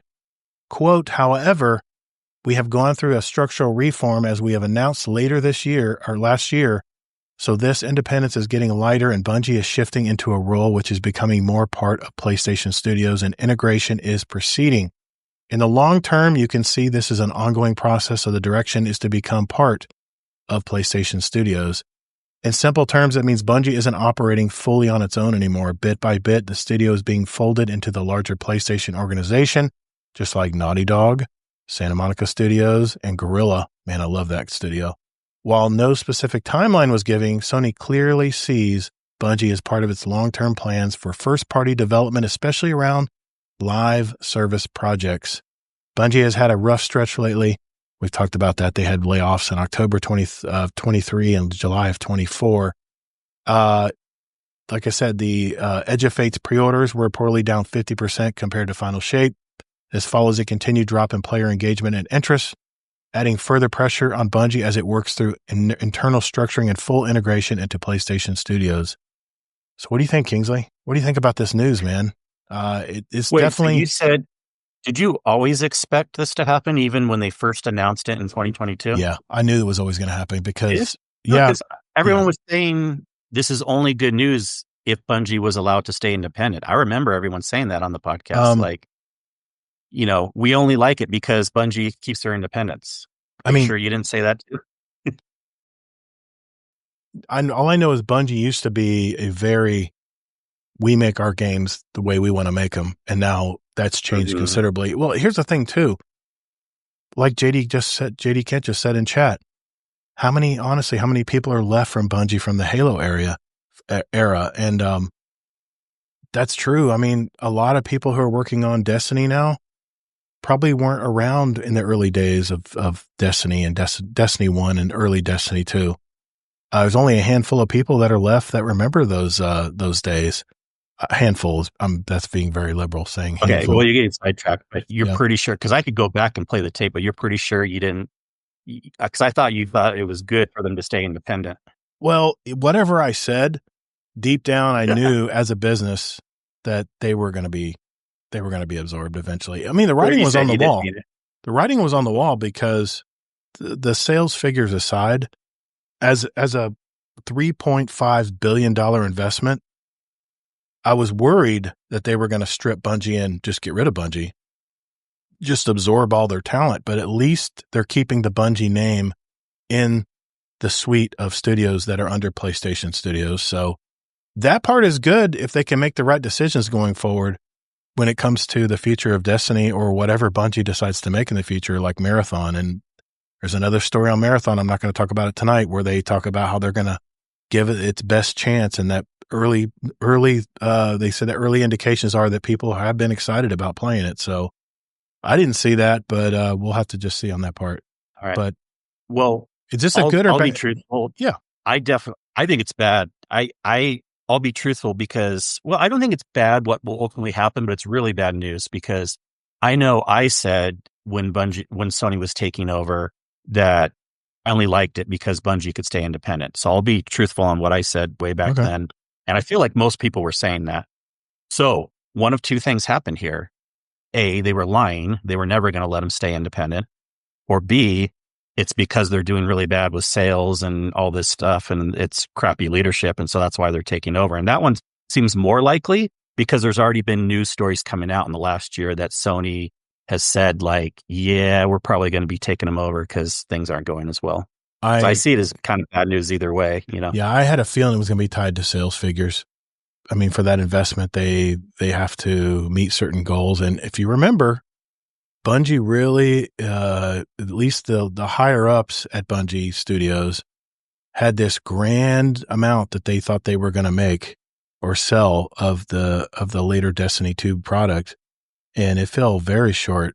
And if that is what Sony based their $3.6 billion in investing into this studio, then they probably got duped. And why they're probably putting a little tighter reins on the company now. And let's face it, notwithstanding all of the drama in upper management where people got fired because they were inappropriate to people, and that's still going on in courts. Who knows what actually happened? But you hear all these different stories within the studio about shakeups in the upper management. I don't know. I still think this isn't bad news of what they can produce going forward. I just say it's bad news what happened. Those are two separate points in my mind. How it'll go down the road with development, there's no way to know. There's no way to know. I don't think, though, I think we were talking about this offline or in between segment or whatever, I don't think they'll necessarily add more employees, though, because why? Because already they're not bringing in a lot of money for the game. So, you know, there's no way Sony's adding more money to the pot now, but it doesn't mean it's going to get worse. And it could even get a little bit better. Maybe if Sony's like, you know, just even be less ambitious going forward, have, you know, just with how much money you have, if you can at least keep the, you know, 40,000 average players on PC, on Steam, you know, that smaller amount compared to what it used to be in the glory days, then maybe they'll be fine with that, you know. Here's where I think it might be good news. Being that Bungie Studios will be under the umbrella of the PlayStation Studios, Sony may be more liberal about letting allowing other studios to help out during crunch periods. I don't know if that's they could have already done that. They were could already have owned by Sony. Yeah, that's true. They could have, but now that I just never saw. Okay, you want to give us $3.6 billion, but then we still make our own decisions on what we want to do, and you have no say. What is wrong with that picture? They got duped. That's like saying I'm going to buy a $100,000 Maserati, and the Maserati dealership's going to tell me when I can drive it. That does not make sense, dude. I never saw that playing out. And it was a minority opinion back then, but some people were saying Sony was duped. They're like, there's no way they should have bought it for that much money. And I also heard it was a minority opinion back then, but yeah. And I also heard some opinions saying that fire all the upper management and let maybe Sony can run it better. I heard a lot of people saying that as well when we heard about layoffs and how they were absorbing some of the layoffs into the studios as well. So we'll have to see, I guess. I mean, I know Sony's going to protect. I think now, if anything, Sony's going to protect that brand, that Bungie brand, just like they did with Guerrilla Games. I don't know. I know, God, I mean, I played so many Guerrilla Games in the past. I mean, I cut my teeth on some of those first-person shooters when I was just getting online and playing games. Anyway, I don't know. We'll have to see. I don't know if I can't really place whether this is good or bad news or not. There's no way. Do you think Herman Holtz will be able to steer the ship right? You know, now that it's going to become part of PlayStation Studios? I don't know. Well, here's the thing.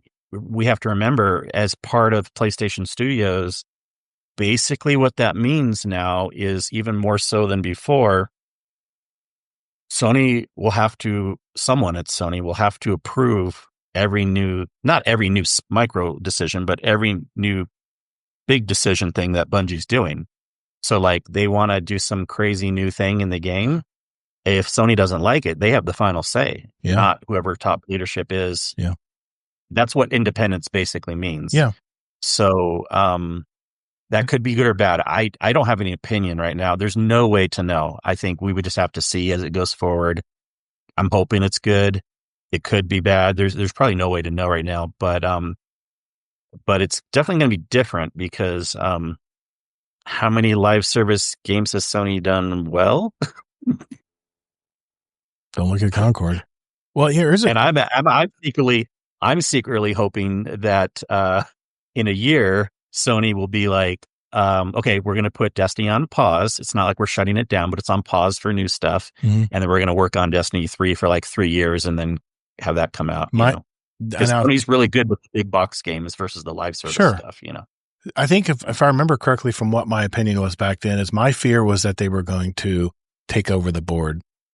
That right now it was majority ruled by the Bungie executives, and that kept the decision making at Bungie. But I guess what's going to happen now is either the board's going to be dissolved, or it's going to be full of Sony executives. I don't know, man. All I know is Sony makes some damn good games, man, and I have to just base it on their history. More on the non-live service side, though. That's very true, and maybe that they have this ace in the hole when it comes to live service. And let's face it, Destiny was one of the OG live service games who kind of set the genre. You think of any live service games in 2014 when Bungie started doing it with live updates, and I mean they were definitely one of the first. But I don't fact check me on that, because I'm sure Final Fantasy did it, or some game studio probably did it before them. But they were known to kind of set the pace with live service games. Anyway, we'll have to see, I guess. Wow, that was just very shocking to hear that today when I got it in my news drop. And I definitely want to mention it tonight. I'm not concerned about the long term. There's no way, there's not enough data. I think it's bad news that it had to happen, but whatever, we'll move past it and, see what happens going forward. Yeah. My biggest fear, if it is part of PlayStation Studios, is that instead of Bungie making new games in the future, they'll just be relegated to helping other studios make theirs. I just hope it doesn't come to that. We'll just have to see, I guess. Well, yeah, because with Bungie being more in control, Sony being more in control, they could say like in a year from now, it's not enough money for the amount of people that are buying the stuff, whatever. I don't know. I'm not saying they'll say that, but they could. They could do all kinds of things. Sony could experiment using the live service model of Destiny and try new things to see how I people heard one, react what's to his it. name? Was it Lucky was saying it or something? But he was saying that he predicts that Marathon will be the last game to come out with the Bungie name. And hear this out. It doesn't make sense to say the whole thing, but Marathon probably won't do great. Now, if it does do great, this whole thing is ignore what we're saying, but it won't do great. And then Sony will be like, oh, the Bungie name is just, the name Bungie isn't as good now. So they'll just make a new studio name. It's not like they're going to be getting rid of Destiny, but they'll change the studio name, and then Bungie will be dead by name. If Marathon doesn't do good. That's what I'm worried about, because I really hope they protect the brand, the Bungie brand, even if it isn't the same Bungie that made Halo. But who cares about the name? They could still make Destiny. It's true. As long as the talent's there. Be a different name than Bungie. Yeah, as long as it's not brain drain. PlayStation Studios be something studio or whatever, you know what I mean? But like, yeah, true. But think about it, because there's been so much controversy around so many things too, not just Marathon, but with some Bungie things too, that they may want to change the name. It may actually be a good thing to change the name at this point, to kind of be like, someone who hasn't had all the history of playing Destiny before. Yeah. But they've heard of Bungie, but then again, if they would still know it's Destiny, but if they make a new game, then they should probably change the name for Marathon, actually. That's probably the smarter move. Have it be a different studio name. The doctor says, because then if it does bad, they don't get to blame it on Bungie. Yeah, hoping future Destiny projects stay all platform. Warframe started up at the same time. I know. I remember getting it free on my PlayStation 4. The Destiny team will probably be renamed to Destiny Studios. Okay. What else have to say? I like that. Destiny You know, if aside from Pete Parsons' car collection, which the man can buy whatever he wants. If he's making the money, what he decides to buy or waste on it with his money is up to him, I guess. But they have not made the best decisions, man, when it comes to using the money. You know, and of course, what you hear and what actually happens behind the closed doors, who knows? But it just doesn't seem like they've made good decisions when it comes to this game. It's not about buying the cars. He shouldn't be paid that much if they're not making good decisions. Oh, absolutely. We're not that kind of company, right? And people are seeing he's getting paid a lot by all the cars. That's the point. That can't be good for morale. Yeah. On the other question though, I can pretty much predict. I feel confident they're not going to, whatever they do, they are going to make the games on all platforms. I mean, 2 reasons. They already have the precedence. And then also Sony's been a little better on that over the years. So I don't see any way that they're going to be like, oh, it's going to be PlayStation only. I'm not worried about that. Mm-hmm. Pretty confident they'll keep it on all platforms. Okay. I think we've discussed that out as far as we can.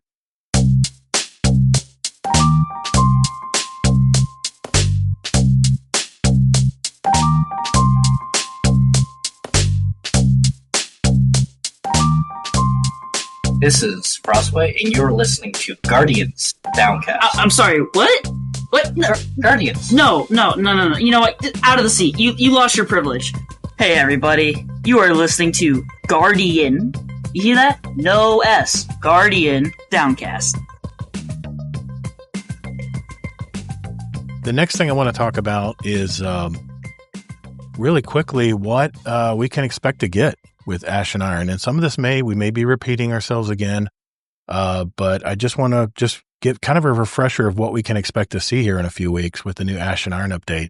I mean, the first thing I'm looking forward to, of course, they're supposed to be revamping Iron Banner, and I really hope they surprise me with something cool. But my expectations are very mid right now. I'm not trying to think that they're going to totally revamp the game with new maps and everything. No, I don't know about that, but there's actually have two articles on this. The first one is more recent, so I guess we should go through that first. Yeah, we'll just do that. Okay. Here we go. I'm going to switch over to the main overlay here, the full screen share. And again, this is from, is it the game? What on earth is the name? What is it called? The gamer. Jeez Louise, man. It's killing me. They talk about the major fixes. What we talked about that with the update power progression and stuff, but I did want to mention what's coming to the Destiny 2 Ash and Iron update. The game post, if you look in your URL. The game post. GP for the game post. Yeah, that's right. I'm looking right at it. Sorry, I don't look that far up. But yeah, in there, they said that power progression will get faster. We've already talked about that. Raids and dungeons are getting better rewards. We already talked about that. No, hold on. They only said the new raid. They didn't say old raids. Does this article say old raids are getting? I think so. Where does it say that? The raids currently drop decent gear, but not enough of it, and not at a high enough tiers. They're planning to increase both the quantity and tier of raid rewards, so the time you put into these longer, harder activities actually feels worth it. This applies to dungeons, which are getting the same treatment, both in baseline difficulty and reward upgrades. Raids are good baseline. Well, this article says that, but I'm skeptical because when we were just reading the TWID, the wording there was just for the new raid. This has been published as of today. This was as of today. So, but Bungie's thing, I would say, would take precedence over this. They did. Assume. Well, they said something about dungeons. They said, stay tuned. I think that's all they said there as far as dungeons. But I'm just talking about raids. Yeah. I'm not talking about dungeons. I gotcha. Yeah.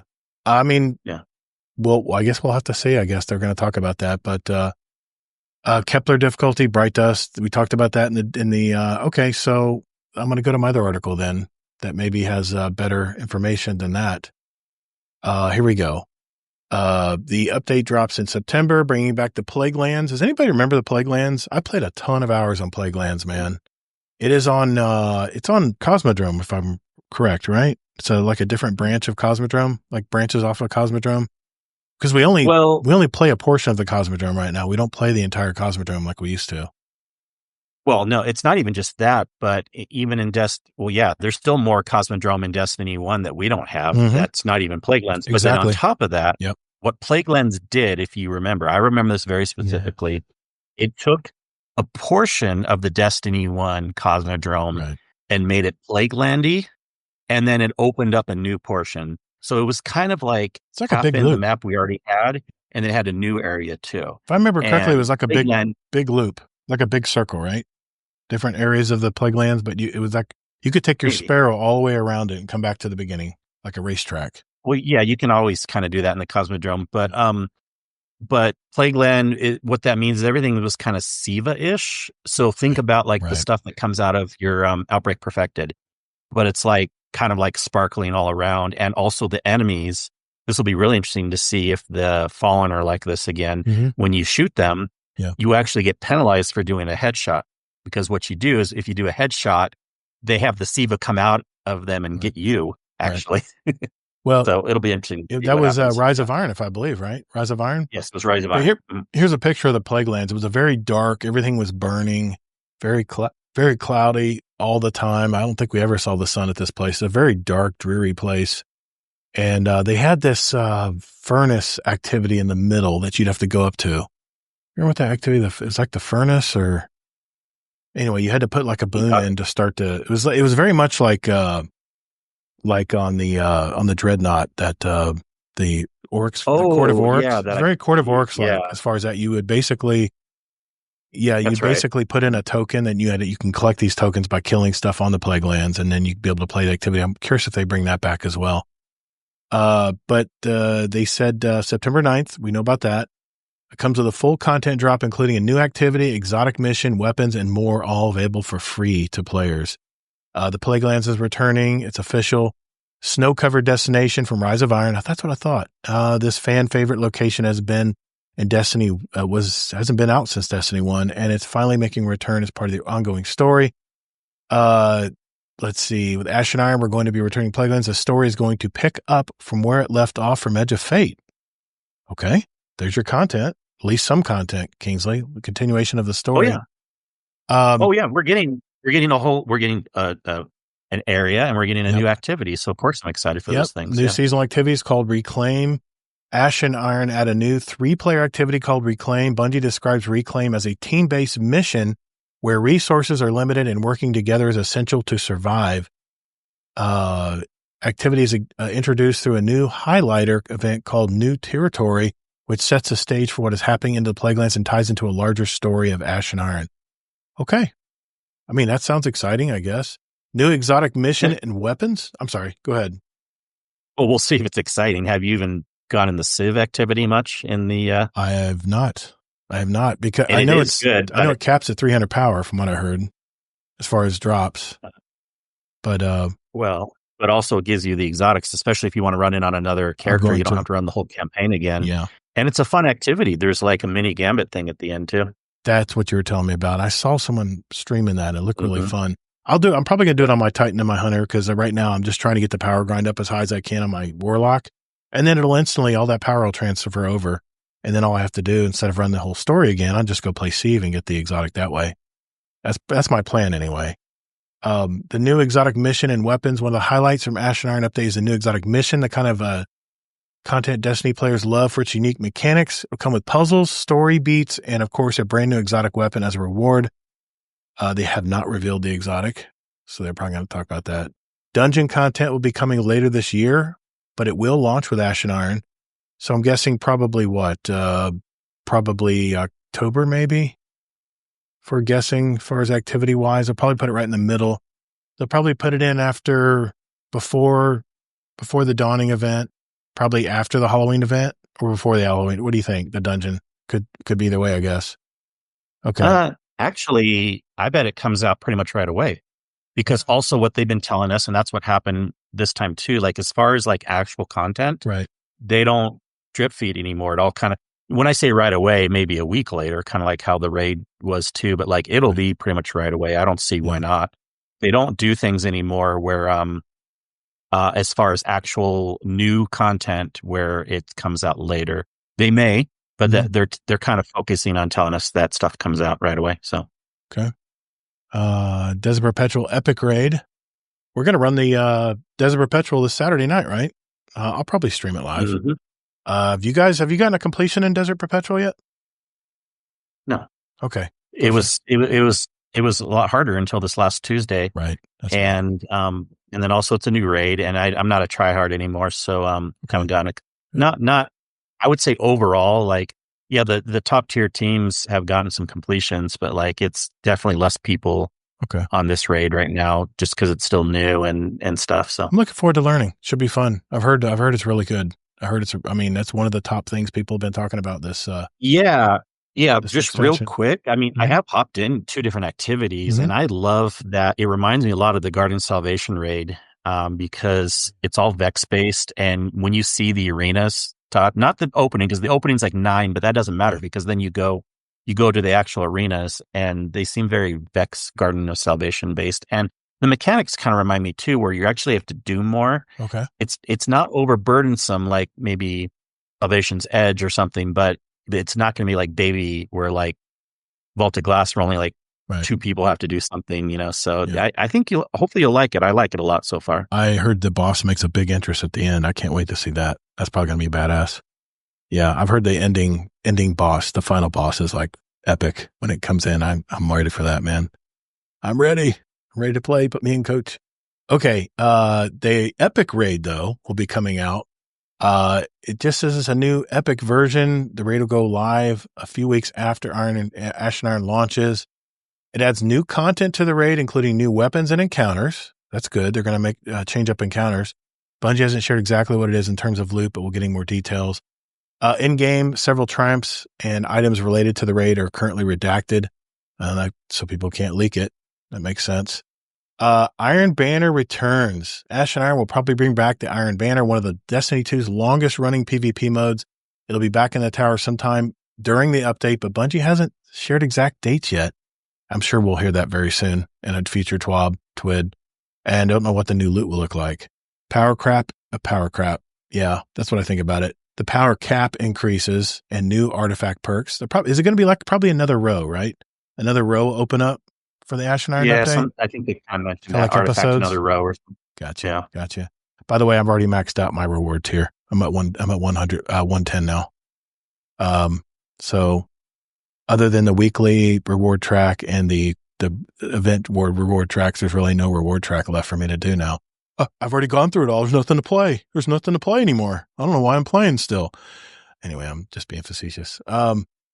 With the Iron and Ash update later this season, you'll be able to earn total power all the way up to 550. Okay. Regular rewards from Portal activities will be able to drop at 500 total power and Prime Engrams again with the Prime Engrams. JD, I don't know how you're doing this. This is just, you run a Portal event and you get nothing. That is not going to, I may hit 400 and just say I'm good. I'll hit rank 9. I'll hit Vanquisher and I'll say I'm good. I'm just going to farm tier 5 gear now. I don't care about going to 450 anymore. But can you imagine what's going to change? Okay, so what they're saying here, if this is correct, so once Ash and Iron drops, we're at 400 power. So then we can fully linearly rank up like we are now between 10 and 400 to 500. And then the 550 will be the extra credit like you talked about for people who want to really grind it out.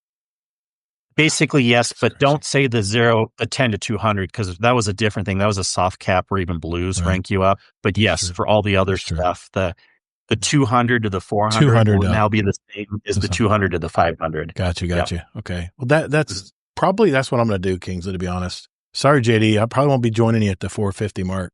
I'm probably going to go to 400, get my Guardian rank all the way up where I can start farming for that tier 5, occasionally dropping. And that's probably where I'm going to stop because, my God, man, we got Borderlands 4, we got Ash and Iron coming in a few weeks. We got Battlefield 6 in October. Probably have the Halloween event coming in Destiny 2. We got the Dawning coming, but probably in or around Renegade's time. Man, we're going to have so much to do this year. I'm just real quick. I'm so happy with so much. so people will be in the worst position if they care, if this is what happens, because let's say you get to like 390 right before Ashen Iron comes out. Right. And right now you don't get regular. No. You can get random ones, but you don't get regular tier 5 drops until you get to 400, right? Right. No, sorry, 450. 450. Wait, let me think this through. What happens is when you hit, when you go above the 50 mark, like when I was at 250, all of a sudden the activities I was running in my normal playlist, I had to put a lot more, modifiers in it to get the same A tier or B plus tier like we talked about last week. And when you get past that halfway number, it seems that's when they start scaling you down as far as rewards. But they said next week that they're going to increase the multiplier to make it easier. Yeah, I'm not talking. Yeah, I wasn't talking about that. Okay, I know how to say it better. What I meant to say is like, let's say someone was like at 440, right? And they're not getting right now. And Solstice is a outlier because they're doing +1 right now. But gotcha. Regardless of Solstice, let's say you get to 450, like at a day before Ashen Iron comes out. I gotcha. And so you're not getting regular tier 5 drops. Yes. You got to go up to 500 before you get them. Maybe JD's a smart one. He's just going to get to 450 early and then start camping out and just start getting those tier 5 stuff drop. Maybe he's a smart one here because he'll hit it all before we do. That's for sure. Okay, well, we'll have to see how that shakes out. They already said in this week's TWID that they're going to change that up. As usual, the Ashen Iron will update new weapons and armor that you'll be able to earn through the seasonal activity, exotic mission, other challenges. Bungie hasn't shown any of the gear just yet. You can expect to see a new loophole tied to Reclaim, Pinnacle Ops, and Season Pass. And here's the thing. I believe we get a whole new reward track too.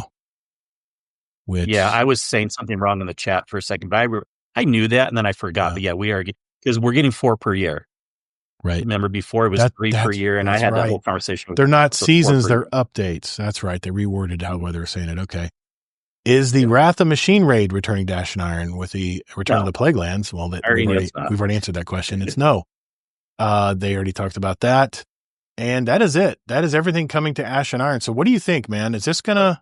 Well, what I think is Bungie is still being stupid for not bringing Wrath of the Machine raid, because people talk about it all the freaking time. Especially Sen.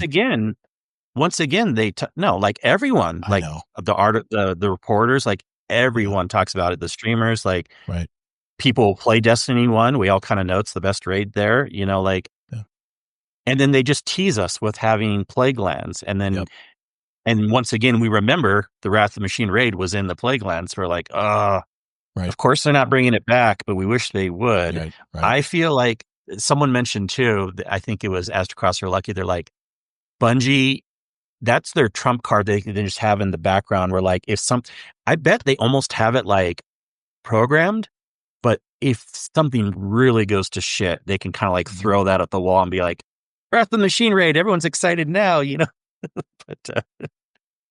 but yeah, it's not coming with this next update. No, not. JD Kent, another gifted sub to Barrel Barley. Spoiler, he's going to be our guest next week. Barrel Barley is. He brought a topic to me, DM me and said a topic my way. And I said, you know what? Why don't you just come on the show and talk about it? Let's talk about it. So that was a really good topic. So he'll be on our show next week, by the way, for those of you live listening right now. And thank you again, JD Kent. My gosh, what's that make? 14 now? 14 gifted subs, brother. Thank you, man. I appreciate you. Our community thanks you as well.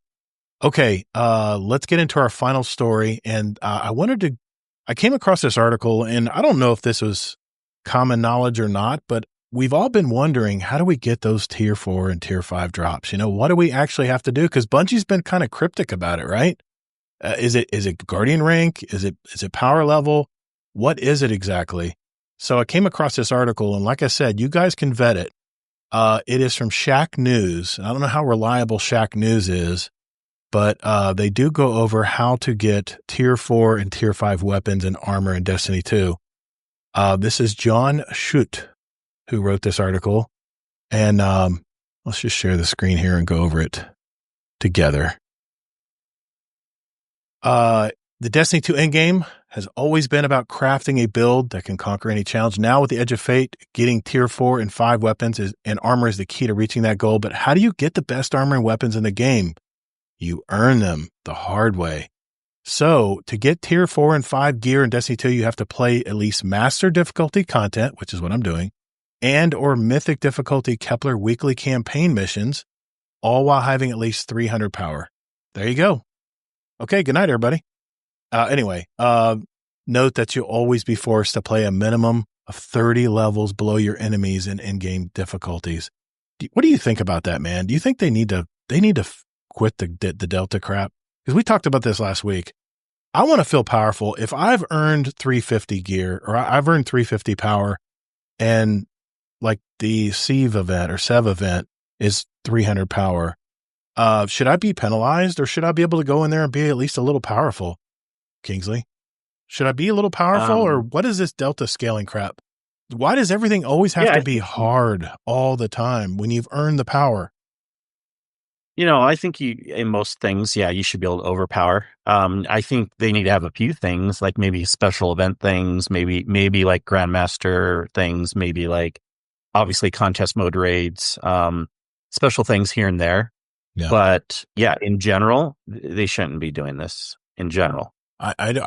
This is what keeps me from playing Mythic and on Kepler, because I know I'm going to struggle harder than I do setting all these difficulties against myself in the portal. But with the portal activities, they're quick. And once you memorize the story, or, the activity and what you're going through. But we already kind of answered that a couple weeks ago. We did. With the raid and stuff. Keep me on track. Thank you for that. The quick and dirty list, reach at least 300 power. This is a must. Play master and grandmaster difficulty activities, especially conquest, which I still say you can only play them one time per season. Why can't we do these repeatable? Why can't we play these every week if we want to?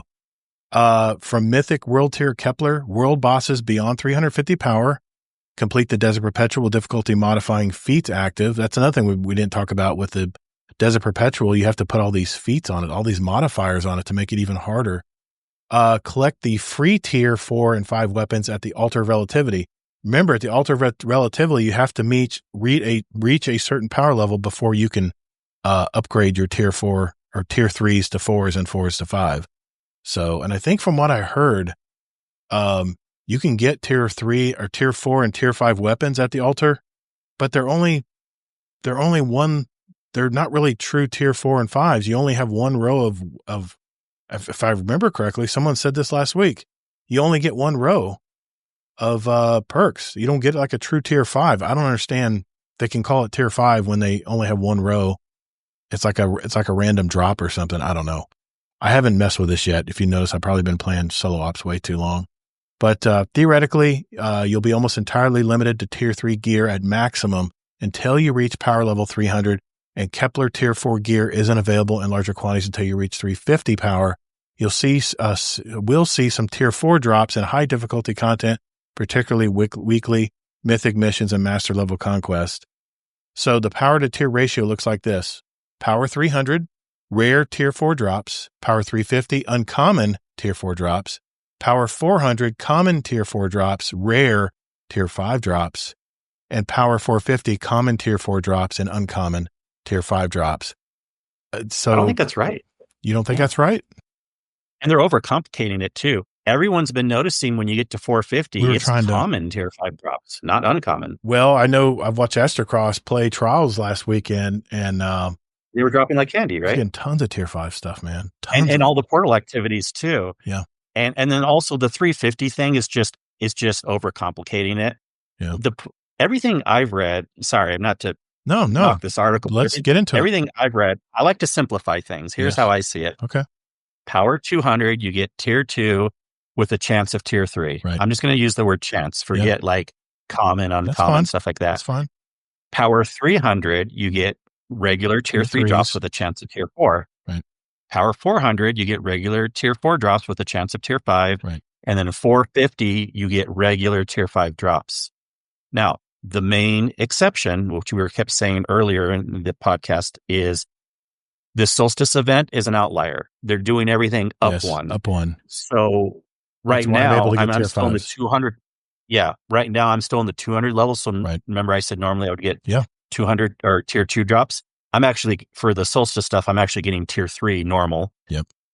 Like common. And so the people in 400, normally you would have to be 450. People are noticing in 400, they're getting tier 5s normal in Solstice. Right. So I totally disagree with the word they're saying Okay. uncommon tier That's 5 fine. drops. I don't know how reliable 50. Shack News is. Like I said, I just went across this article and I said, okay, well, let's talk about this. Now we were debating, and I should have done this. But once I hit 300 power, tier 3s were dropping all the time from whatever activity I did.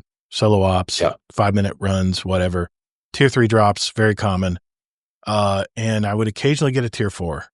So you're right. But we didn't know, was that tied to Guardian rank or was it tied to power? And it seems like it's more tied to power than Guardian rank. But here's the thing. Yeah. Guardian rank is a lot of it is based on power, because I can't get my Guardian rank 8 yet because I'm not in the Grandmaster playlist yet, because it's at 400 power. Yeah. And that's a coincidental thing, I think. Or is it planned? That's why or is it designed? That's the question. Yeah. Is it designed that way? We still haven't had anyone in our community test it. If I get to 300, but I think one thing that this article, even though I disagree with the 450 thing, this article does seem to also imply that they're not saying anything about Guardian ranks. They're just saying power also. Right. I really think it's just on power. Okay. I just think everyone, when they get to 300 or 400, of course they want to rank up their Guardian rank right away because they were waiting for that. Okay. But I don't think that means the Guardian rank is required to get the higher drops. It's just what everyone was doing anyways. Yeah. And that seems overcomplicated because also with tier 5 at 450, there's no Guardian rank for that anyways. Right. So I think it's really just based on the power levels, my personal opinion. And this article seems to imply that also. That as well. Okay. Yeah. Yep. It says play the highest. I just think the article's wrong on the 450 thing, but yeah. Here's the thing though. Here's what I was talking about. The agape, all of these world weapons that dropped with Edge of Fate. I could have sworn I heard someone say that they weren't true tier 5s because of the fact that they didn't have all the rows like the other tier 5s that naturally drop. But I'm not sure about that yet. So don't quote me on that. Why the hell does Bungie make true and untrue tiered weapons? I don't understand this. I really don't, man. I know, right? But I haven't even touched this yet. I haven't even touched this part yet. And then these are these areas right here. I can't. You won't see my cursor, but the areas at the bottom, those are the tokens where you can actually tier up your weapon. I believe if you can exchange this for an upgrade, and it's only one time, I believe, if I'm correct here. It's a one-time shot. You have a gun that you really love, you want to make it tier 4 to tier 5, then you have the token here where you can, or an exchange here where you can do it. I don't know how repeatable this is though. That's the thing. I haven't gotten to this part yet, but and anyway. I think I've noticed. Yeah. I think I noticed that too, because I have some of those Kepler drops, but why the hell make not true tier drops? That's just overcomplicating, and it's kind of funny that they're doing that, but whatever. Like I said, I don't fully understand it, but I just wanted to review that. I wanted to review our Ash and Iron because they've been talking about it, but I wanted to make sure there was something else we didn't know about. But that article pretty much repeats. It was kind of a review, if anything. But so I will do more testing this week, but it's kind of hard to do it when Solstice is running. But I will tell folks this. If you really want to start build crafting earlier, jump into Solstice and just do the normal power grind like you have been doing. Just make sure you put two of the Solstice mods on your when you're setting your activity settings. They have to be in place, otherwise you won't get those special engrams where you're getting the holofoils and stuff. So anyway, I'll test that later once Solstice falls off, and we'll see. And I mean, JD, you're here, man. What do you think? You're at 417, I think you said 417 power. How often are tier 5s falling for you in activities? Is it all the time? For Solstice stuff, yeah. For Solstice drops, yeah. Well, Solstice, obviously. But before Solstice dropped, do you remember what was dropping? Were you getting tier 5s like a lot more often once you crossed that 400 plane? Or no, did you no get one many was. for? Okay. No one was getting a common at 400. So it was we're at saying 450. 450. Yeah. Okay. But Solstice, supposedly, they're common at 400. Okay. But yeah, let us know, JD. But that's what I was hearing. Okay. That's what I was hearing. Okay. All right. Thanks, everyone, for touching base with that and talking with us and discussing those topics. Really wasn't a topic, a specific topic of discussion tonight that I wanted to go over. I just came across all these articles and I figured let's just talk about them in the show tonight. We didn't have a whole lot going on other than the Solstice event. So let's get to questions for the show right after this.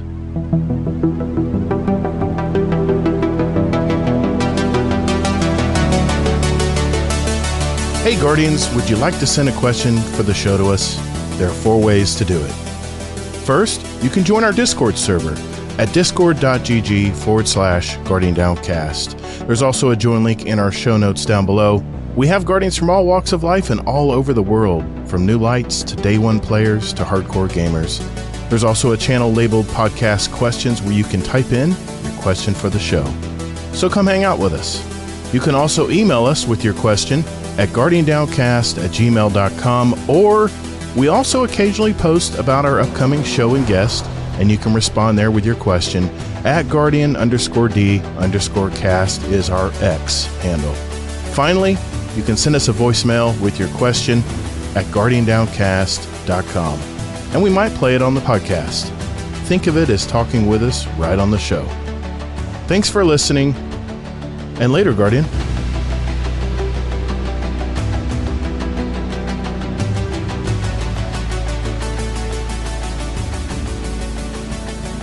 All right, boys and girls, this is the part of the show where we get our questions from you guys. And I'm looking through questions for the show here. We didn't have a ton of them this week. By the way, if you're in our Discord and a question comes up or something, even when you're in the shower and you're thinking, oh, I wonder what the guys would say about Make a this. post-it note. No, you don't have to do a post-it note, but you throw it in our Guardian Downcast podcast questions channel in our Discord, and we may ask them live on the show. So we have some Destiny questions here. This one is from Tajo Trade. He says, what is your favorite weapon type and why? If you don't have one, then what do you find you typically use most? In other words, pulse rifle, trace, rocket launcher, etc. I'll go to you first, Kingsley. It really varies. I don't really consider myself having a favorite weapon type. A little bit at the beginning of playing Destiny 1, I kind of did a couple different ones, but I've learned that if you shoehorn into one thing too much, you'll limit yourself. And being a big raider too, like there was times where we had to pull out the shotguns because it was the meta thing, or we had to use certain weapon types. And I've learned to love more than I thought I would. Yeah. But typically, if I had to look at big picture, the 3 weapon types I love the most, but then I'll do a bonus one, which is kind of more recent. But typically it's hand cannons, auto rifles, and fusion rifles are my favorite weapon types. Wow. I know that's if you only wanted one, but that's your going to priority. go now with trace rifle. It's just fun. I know it's not always the best, but I have so much fun with trace rifles. Okay, that's not what I thought you would say. Good utility weapons in PvE. I mean, I'm an old shooter guy. So for me, if I were to go with my top 3, right at the top is pulse rifles. I've always loved pulse rifles. Even the 2-shot ones, the heavy burst ones, I love the most, even though they're not exactly meta right now. My God, that rocket assisted pulse rifle I got Kingsley this weekend. I can't believe I've been grinding more for that. That's not even the same as a pulse rifle. That is really good. So damn hard. I consider that a linear fusion rifle. Yellow bar, basically. pop, pop, pop, gone. It's so good. Oh it is really good. God, that rifle, man. Yeah. I'm like, why haven't I been playing with this thing more? Pulse rifles, obviously. Everybody knows I love pulse rifles. I love them. And when I play Battlefield 6, the trial this weekend and next weekend, I guarantee you the first thing I'll do is find out if I can get a pulse rifle, because I like having more accurate shots. I'm not a spray and pray kind of guy. I'm more of I want to, when the reticle hits the head, I want to be able to pull the trigger and land my shot. I'm more about accuracy when it comes to rifles, and not so much like a submachine gun where I'm just going to spray all around and hopefully I hit something. I really like sidearms, man. Sidearms are probably my second thing, because I play a lot of Crucible.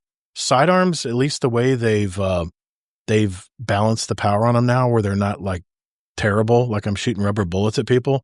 I have those shotgunners that try to run and slide up on me. I can immediately, blink backwards and start firing and hip firing, even if I have to, with my sidearm. It's just such a great deterrent for those shotgunners who want to get close to you. Third, I would say heavy machine gun. In fact, when I play Battlefield, I'll be probably playing machine gun, not a heavy machine gun. Well, they call it HMG in some games, an LMG in another game, but the machine guns, because they hit hard, they're accurate, and it's a commemoration for me. I mean, I don't put that thing down, because even though it's not a featured weapon and it hurts as far as my total gear score when it comes to the ranking up in my activity levels to get the best grades, I'll still keep it on, because it just eats stuff up really well, and I use a lot of void stuff, so it ties in beautifully with it. So those are my top three, but obviously my number one is going to be a pulse rifle, which you probably already knew, Tajo. He follows up with a question. It says, what is one thing Bungie could do to make you play more often, and one thing to make you play less? Easy. Make more new content. I know what you like want. any game for me. Yeah. We talked about it long ago. Sorry. I'm just adding to something you said, and we were speculating what Frontiers was going to be long ago. You said you wanted randomly generated worlds, right? You wanted randomly generated areas where it was different every time. That's a specific answer. Thank you for reminding me, but that does fit under more content, because if it's randomly generated, it's kind of more new each time, even though it's not totally new. It's like, it's a new experience because you're doing it differently. Right. But yeah, I would love that. I've even given up on that because they haven't done that as much as they claimed they were going to. And then what would they do to make me play less? Well, already what they're kind of doing. I mean, I don't think there's anything they would do that would make me play even less, unless they turn off the game. So, what they're doing right now, it's been making me play less. So, nope. For me to play more, you think I'm going to say more grind, but actually what would make me play more is what Elden Ring has done when I play Elden Ring, and that's don't put limits on materials. I know they have a limit eventually, but if Elden Ring has limits. If I want to collect like I think I have 50. Fact checked you on that one. Elden Ring had limits too. They did, but it was very high. It wasn't like my biggest pet peeve right now, which just irritates the hell out of me, is I will go to Zur and I will use up all my strange coins till I have 0. And I did that on Monday night before reset. I'm already at the max 199 already, just from playing Portal Activities. Why are we capping it at 199? Such a trivial little amount. Why can't, if you want me to play more, Bungie, I'm already a grinder type player. I already like grinding for power. If I knew that I could get 999 strange coins and then go to Zur and say I can buy anything here I want, why not? Bungie you needs to do that anyway. You go, you spend them, then you grind some more, then you go, you spend them, then by you grind some more. By midweek, I'm already maxed out. And here's another thing that irritates me. Those strange coins that I can't pick up, it says it full. They don't go to the postmaster. They don't go to the postmaster. Yeah. They're just lost. Okay. So Zur is a good point. If Zur was around all the time, though, then that would be different. They would solve that problem. But the fact that he's only here on Fridays to reset, it's very limited. So from Tuesday, Wednesday, Thursday, and parts of Friday morning, I'm maxed out on strange coins.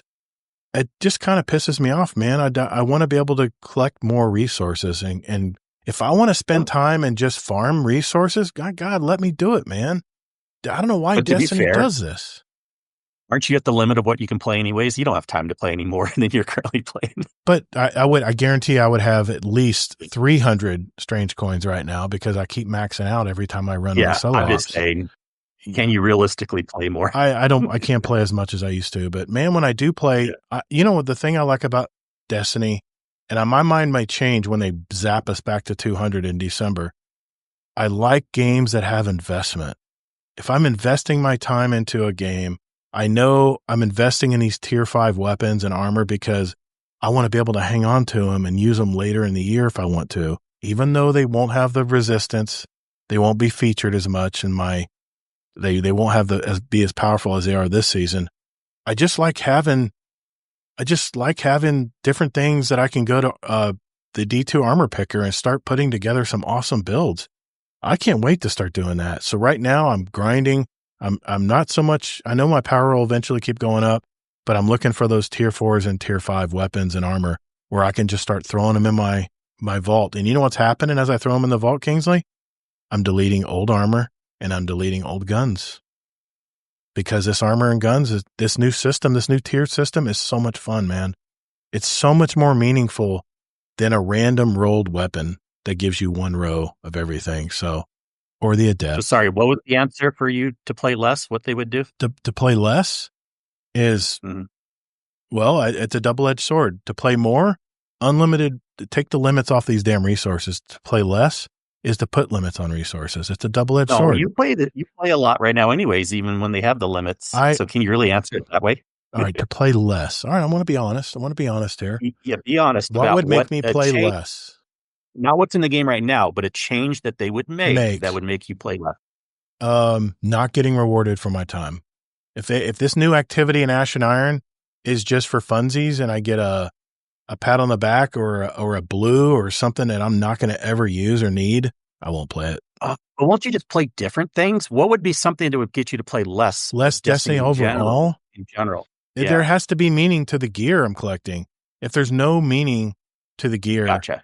You know, if there's no meaning. I remember when Dado made a video when they sunset all those weapons, I would feel like him. I would feel like so defeated and say, I don't really want to even play Destiny right now. Why? If they're going to just delete. Did you play less when they sunset? Or did you play the same amount? No, I played a lot less. And then they fixed it. Okay. And then they fixed it. But when they did the initial sunsetting of the Red War campaign and a lot of these weapons that we couldn't use anymore, I definitely started double thinking about, do I really want to invest more time in this game? Because here's the thing about Battlefield 6, and I know I'm keep going to Battlefield 6, but it's just on my brain right now. Because if you said you were just thinking about playing less, but did you actually play less? Oh, I did. In Destiny. Oh, I think I took a month off when they did that. Okay. Yeah, 2 tokens and a blue, JD. You hear me, man. I remember that 2 tokens and a view. That was deeds. That's what I was wanting to hear, and that's good. Yeah. That's a good, truthful answer. Like you actually played less overall because of what you did there. Yeah. If Battlefield 6 is as good as it looks like, and they don't have bugs that are just game breaking and just make it not fun to play or just prevent you from doing stuff, I love that I can invest and get my rank up, my military rank up in Battlefield. But not only that, once you reached 100, then you can go to 101, 102, 103. You were just like a 5 or 4-star general, but you had a number assigned to it. That's just bragging rights, man. I mean, I'm investing my time. People are going to see that I'm a 100 tier 5 general in Battlefield 6, and they'll go, oh my God, this guy's got some experience. Be careful, guys. This guy knows his game. Or, he may be a little slippery, whatever it may be, but I'm investing my time in the game. Same thing in zombies. When I play Call of Duty Zombies, I'm investing in the game because I know I can collect these gobble gums. I know I can collect this stuff that I want to use later on. Say I want to make a solo run and I want to have all this stuff in place that I can use as much as I want without any limits and have all these decked out guns that I know these power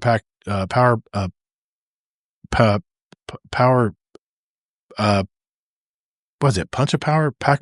I can't even think right now, but you put it in the machine, you get the special weapons that are extra cool looking, have different names. Man, I'm telling you that, that kind of stuff, investment is what keeps me playing a game. If Bungie's out there listening, keep that in mind. I want to be able to invest in my games, especially if it's a live service game. I want to be able to invest my time. I know it's a hobby, and I know probably in 10 years, I won't think twice about Destiny 2, but for now, it's my hobby, and it's something I work towards, like the gear score, like those tier 4s and tier 5s right now. That's what would get me to play more, and what would get me to play less is if it didn't mean anything, like with the sunsetting back then. And then I need to revise my answer. What would get me to play less, a change that they could make would be if they removed like all the raids except for the newest one. I get that. Would definitely. I get that. You're a raider, man, and you like to help people with raids too. I know that's kind of your currency is helping people go through a raid for the first time. Seeing that look on their face, or how they crying out excitement when they complete their first raid. There's no feeling like that. And you almost want to go back to feeling like that when you completed your first raid, You want to go back to that feeling, but at least you can live it through someone else who hasn't raided yet. And I get the same kick from it, man. I do. Even though I'm not a Sherpa, I love being a lieutenant or someone who can help out. I don't like Sherping as much these days. either, but like I still like. But yeah, you're right. If I'm in a crew with someone who's new, it's always fun to kind of hear their I know that's your currency, experience. man. That's your gaming currency, is being able to help people with that stuff. Well, that's number 2 next to the experiences and the content. Yeah. It's a close number 2. Number 1 is still the content, the actual. Of course. Missions and You like the new challenge, stuff. yeah, the challenge, and yeah, I get that. It's a skill. Mhm. Rating is Not a the skill. challenge; it's the experience. It's the experience. Yeah. Okay. I don't want to put words in your mouth. It's actually a totally different thing. The challenge, it really is. In fact, I am not motivated too much by challenge. I'm motivated more by experiences. Okay. And I got you. not that I don't like challenging things, but I'm just saying that because you brought it up. But no, I got you. It's a different thing. Challenge versus experience. Yeah. Challenge is good. I mean, I played so many shooter games back when I was just a teenager, and finally killing that boss after you pumped in 500 quarters into the machine. And this week you finally killed that boss and you're moving on to the next level. That's the kind of stuff I grew up with, man. I wasn't handed anything. You couldn't, I can name a handful of games I never completed because I couldn't get past a certain level, and I just gave up, moved to another game. Or I love the challenge.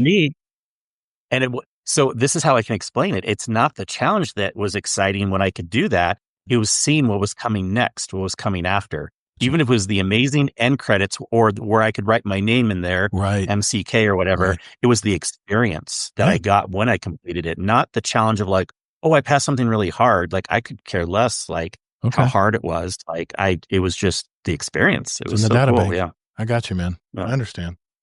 We got 2 non-Destiny questions. We'll head out with these. Barrow Barley 406 had one. He says, if you could be one lead singer of a band, this may not be up your alley, Kingsley, but I'll ask you anyway, for a night and experience their greatest concert out on stage singing, which one would you pick? You would have that person's talent and ability to sing. I already have my answer. If you need a second, I'll say mine first. No, I'll go. I mean, yeah, I would way rather be like, if we're talking traditional bands, I'd way rather be like a bass guitar player or something. But I'm going to, because people, sorry if you get mad, but I'm going to go with like being a rapper instead of a singer. Okay. And I want to be Snoop Dogg. Okay. That'd be pretty cool, actually. I would want to be, I'd probably want to be Dave Grohl in the when they played the big stadium in London. What a show, man. I think it was like, I want to say it was like 150,000 people. It was an enormous crowd, man. I can imagine the energy he got from that. Yeah, I'd want to be Dave Grohl, just jamming away at the guitar, man, for Foo Fighters. I'm sure Hayoka's screaming at his earbuds right now, telling me what that arena was, but it's that big arena in London. I can't think of it right now. Thanks, Barrow Barley. Good question. Let's see. And final question for tonight is from Tajo Trade. If you could change anything about the room you're in, assuming you're in a normal gaming and entertainment room, what would it be? Oh, yeah, that's a good question. And I actually do have a quick answer for that. I love this room that I'm in, but it has a high ceiling. It's like an office type room. It's almost like it's meant to be more of an office. People can use it as a bedroom for this house model that we got, but it's better as an office because it has a really high ceiling, huge windows off here. But also, I purposely built my house so the front, and this is the front of the house, so that the driveway would face south, because in the winter, anyone who gets snow knows that you want a driveway that faces south, right? Because the sun will melt the snow a lot easier. You don't have to shovel as much. Warm me up too. Yeah. But even with like blinds and blackout curtains and everything, this room gets too hot. The rest of the house, it's a nice new house. Our air conditioning system is very good quality. The rest of the house is good. But they only put like one vent in this room for having a high ceiling. So I wish if I could change something, they would have like another vent or two in this room for the air conditioning. Good answer. Yeah, I can picture. Do you have a modern house or a more eclectic house? It's very modern. Okay, yeah, I could picture that. Send some pictures. I can see that. Yeah. Okay. Yeah. I'm in a 4-2, and I am in the 4th bedroom, and it's very cramped. I have bookcases all around me, and then you can't see it, but I have a regular closet behind me outside the camera view here. But the cooling in here is terrible. I have one vent at the very top that is placed very well for where I sit on this in my desk. But I really wish this room could get cooler better. I'm with you as far as the cooling. Probably the same thing. I wish it was a little bit bigger though, because this is a very, very tight little room. It's definitely a fourth bedroom because I want to say it's like a 10 by 12. It's a very, very small room, and it is very cramped in here. I got a lot of electronics cramped in this little space, and it's all just putting out a bunch of heat. So I have you could probably hear it barely, but I got an actual vortex fan underneath my desk. I have a desk that can go up, whatever they call that, where I can stand up. Yeah, and a convertible desk. I want to. Yeah. Shout out to Fluffy Fingers MD. He's the one that turned me onto it, and man, my life has been so different ever since I got one. Just because I'm not always sitting, and sitting is not good for you over long periods of time. If you can stand, it's even better. And I got this little surfboard thing that I got on Amazon where I can actually work my balance, and actually has like little not vibrator, but has like little balls underneath your feet where you can help massage your feet a little bit while you're standing. So, but the heat is unbearable in here. I've got curtains too. I've actually got curtains. I have a window I'm looking out right now out to my back deck, and I have sound curtains over that, which keeps the heat out because the sun is brutal from this. And it's just a regular standard window. It's not a big one like yours. That's south facing also. It's facing east. So East, okay. it doesn't matter. In Florida, the sun is right overhead. So you're going to get sun at all times of the day here as it passes over, because the sun in Florida, because we're closer to the equator, it doesn't do this. It kind of does. Yeah, it doesn't do it as much. You're right. This, it's like just hot all freaking day here in the summer. I do have sound curtains on a door that leads out to my hallway, to my kids' rooms. That used to be my kids' rooms, now my wife's office. And if someone's like having a party or something, I have those curtains I can draw and create even extra quiet sound, especially if I'm recording something in post. So he has one more question. He says, what is the earliest memory you can remember? Memory, I guess, flat out memory in life. Yeah. Man, deep questions. Yeah, that's a good one too. I'll just assume it's an actual memory. I need to ask my parents again. I think it is true, actually. Mm-hmm. I don't know how old I was, but usually when people are like, oh, I remember stuff when I was 3 or 4, I'm like, I don't think I do. But I was some early age where my dad had like some cinder block bricks in the living room to hold up like a little makeshift system where he had like his record player and different things on, like cinder block and then like a board on top. And it was like a makeshift entertainment system thing. Right. And I think the story was that I was crawling around or something happened and some of the bricks kind of fell on one of my legs. And I do kind of have a scar on my lower, what's the lower half of your leg called? Is that the tibia? No, tibia? Yeah, tibia. So I and I don't really have memory of like it hurting or me being scared or anything like that, but I kind of have a memory of being in the room and some bricks around. And so something happened that I kind of remember. But other than that, like I don't have any memories until really like age 8 to 10-ish is like when I start having like my main memories I can still kind of remember. So I think my earliest memory I actually talked about in a show where I used to, my dad sold mobile homes in Orlando.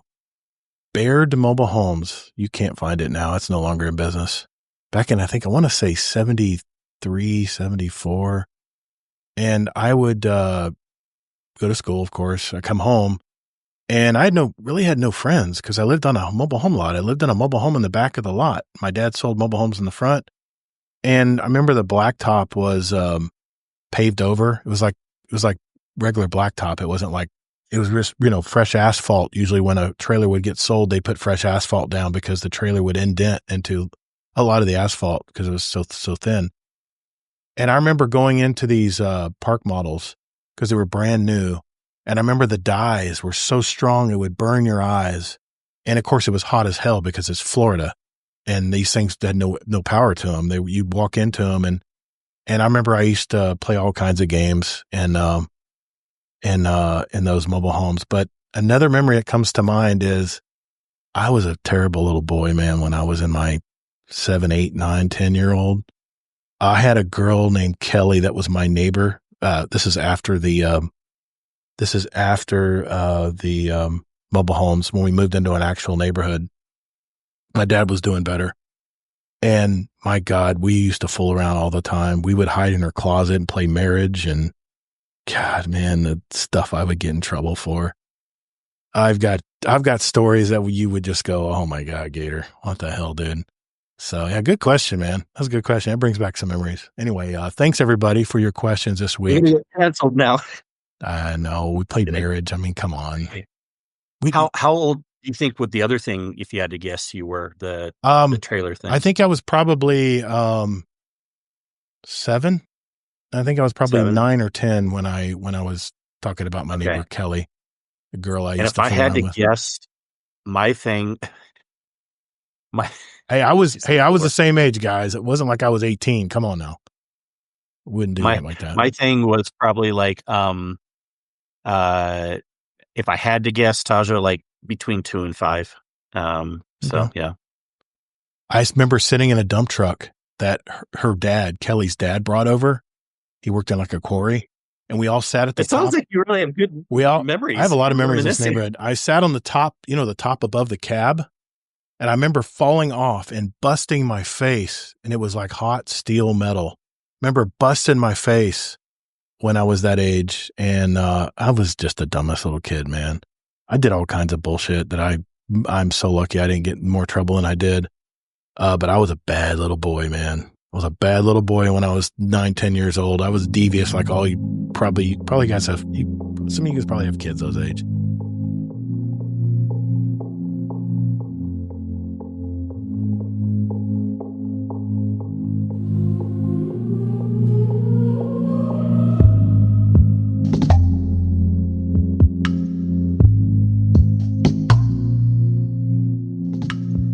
Hello, this is Admiral Nips from Potato Thumbs Podcast. You're listening to Guardian Downcast. And while your state sucks, you're still probably a pretty decent person.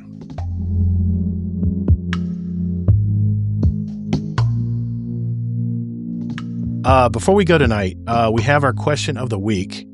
And this is more tongue-in-cheek. We talked last week about how Kingsley and I possibly would put a wager together like we did with Claire Obscure. Expedition 33, I've completed about 80% of it. No, I haven't completed the rest of it yet. I know where it's at if I need to play it. I got it on Game Pass on the PC version. But so disappointed you didn't finish it. I'm going to finish it. My son's hounding me already about it seems. But our question of the week this week was related to that. It was kind of a lighter question this week. But the question was, should there be a friendly wager between Kingsley and I for me to get the Fated Weapon title before Renegades DLC in December? Everybody that participated said yes, and we had some interesting ideas here. Yeah. I'd put no in there just in case someone wanted to be an epicenter. Tazo Trade. Winner gets to pick the loadouts, every part of it, top to bottom, the other uses for a raid with the community. I like that one. That's definitely different. And it's a one-time thing. Allocate no hats or wigs during a live show. I don't care about that. I mean, I got hair. The problem is it's like silver colored. So if the light's hitting my hair right now, you'd see it. All you'd probably see is my head shining underneath it because my hair is very thin. I have enough of it on top of my head, but it's like silver. It's like crazy. It's like silver white hair. It never looked good with the lights hitting it. So that's why I like wearing my cap. Plus that's my brand, man. It's Gator. But that would have to be one of the stipulations. She goes, I made no mention of hair, just no hats or wigs. Okay. So I can't wear my rock wig. Oh my gosh, you're getting sidetracked. Sorry. Sorry. I don't know if we're going to go for that one anyways. Probably won't anyway. TN Laser liked the raid loadout idea too. And then Deadpool One Merc said Todd has to use a hand cannon for a month straight. And Kingsley has to use double primary weapons 1 month. Or you both get to choose the other shader and then have to use that shader for 1 month. Man, that's some good ideas too. I know the Brickcord has a plonker of the week where they have to wear all pink. And these are mainly guys. There's some girls over there too, but mainly dudes. And I don't know about you, but most dudes don't like to wear pink. At least this dude doesn't. And if you're plonker for the week, you have to wear pink and then actually take a screenshot and send it to the Discord. So I've already done that once. So I know that's probably the color you'd make me pick, but I don't know. What do you think, Kingsley? What do you think of those ideas? Or is there another one you would think would be better? Well, they're good enough. I'm not going to pick live on the show. We're not going to. No, we'll talk about it in post. But yeah, I just wanted to share those ideas. Yeah, I kind of wish we had a few more. I mean, I kind of want to. I mean, it was kind of a light question. There has to be some stakes to it, especially if you're going to go all the way until December. Mm-hmm. You know. Well, the reason I said Renegades is because I know Battlefield 6 is going to take up some of my time in October. That's going to be that's going to be the tough part, because I'm going to probably want to invest some time in Battlefield 6 come October 10th. So that's the reason. Honestly, it doesn't matter how quick it is. You're going to put it off to the last second anyways. And I don't know. No, I've been slowly working on it. I've been slowly working on the title. I've been looking every day at what I need to do. It's a lot of stuff. Do you realize how much there is to do? It's a lot of stuff. I looked it over. It's a lot of stuff. It would definitely be a challenge for me because I'm not one to complete titles mainly, but yeah, if you can think of one, guys, that I'll leave the channel open. If you guys have another idea, you're listening to the show tonight, let us know in the Discord and we'll discuss it, and maybe we'll mention something on next week's show if we decide to go for it. But that was just kind of a fun question. I didn't want to ask the same kind of questions every week. I just kind of wanted to have more of a fun question this week. So that's it, guys. That is our show tonight. Anything else, Kingsley, we need to mention tonight? Am I missing anything? No, other than though, if you do win it, it'll be like one of the few ones you've ever won against me. So hopefully you do. That's true, because never win against me. I'm like 0-5 on bets. Yeah. I'm not very good at winning those bets, but being that I'm already playing a lot of Destiny, it might be something to go for. I did get my sharpshooter title. Very proud of that. I love that title name. It wasn't too hard to get, to be honest. And I'm going to get Flamekeeper. I'm only got to play 7 rounds of Scorch. I'm going to play 7 rounds of Scorch and I'll have that title wrapped up. So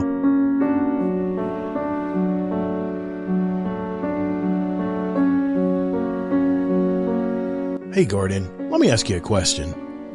As a podcast producer and listener myself, there's one thing that annoys me the most when listening to my favorite podcast. You know, you're really getting into the flow of the conversation when out of nowhere, an obtrusive advertisement blaring into your earbuds. Sunday, it's our special weekend super duper blowout sale going on now at your local dealer. Doorbuster sales going on now. Cars at $48,000? No way, boy! Now $2,000. So what are you waiting for? Get down here for our super duper blowout sale going on now. What are you waiting for? Get on down. 30-second skip. What the hell? Podcast ads, in my opinion, really disrupt the natural flow of a great conversation. But thanks to our Patreon community, we don't accept outside advertising or promotion. So sit back and enjoy the show. Oh, and by the way, if you would like to become a part of a listener-supported podcast like this one, go to patreon.com/support Guardian Downcast.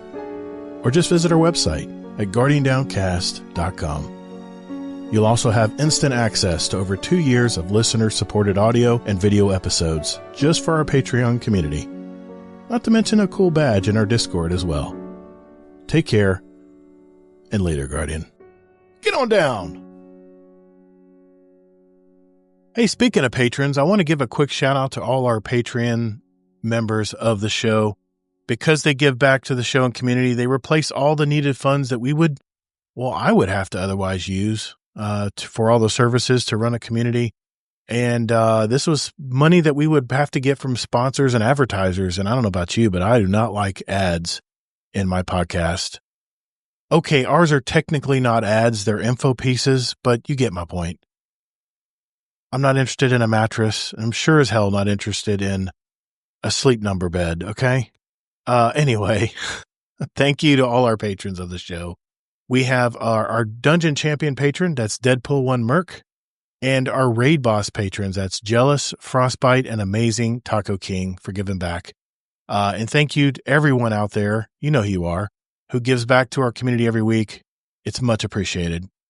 Hey, before we go, some final thoughts to wrap up this week. Now that Sony admits that it will fully absorb Bungie Studios into its PlayStation Studios family and most likely assume control of the studio, will this be a good thing or a bad thing for the future of Destiny and, more importantly, future Bungie games? Also, I just want to remind you that you need to jump into the Solstice event going on now until reset August 19th. You can really get some good weapons and armor just by playing portal activities. And I'm going to take full advantage of this and start stockpiling different configurations of armor builds and weapons. I'm getting tier 4s and tier 5s like all the time. Well, tier 4s all the time, tier 5s sometimes.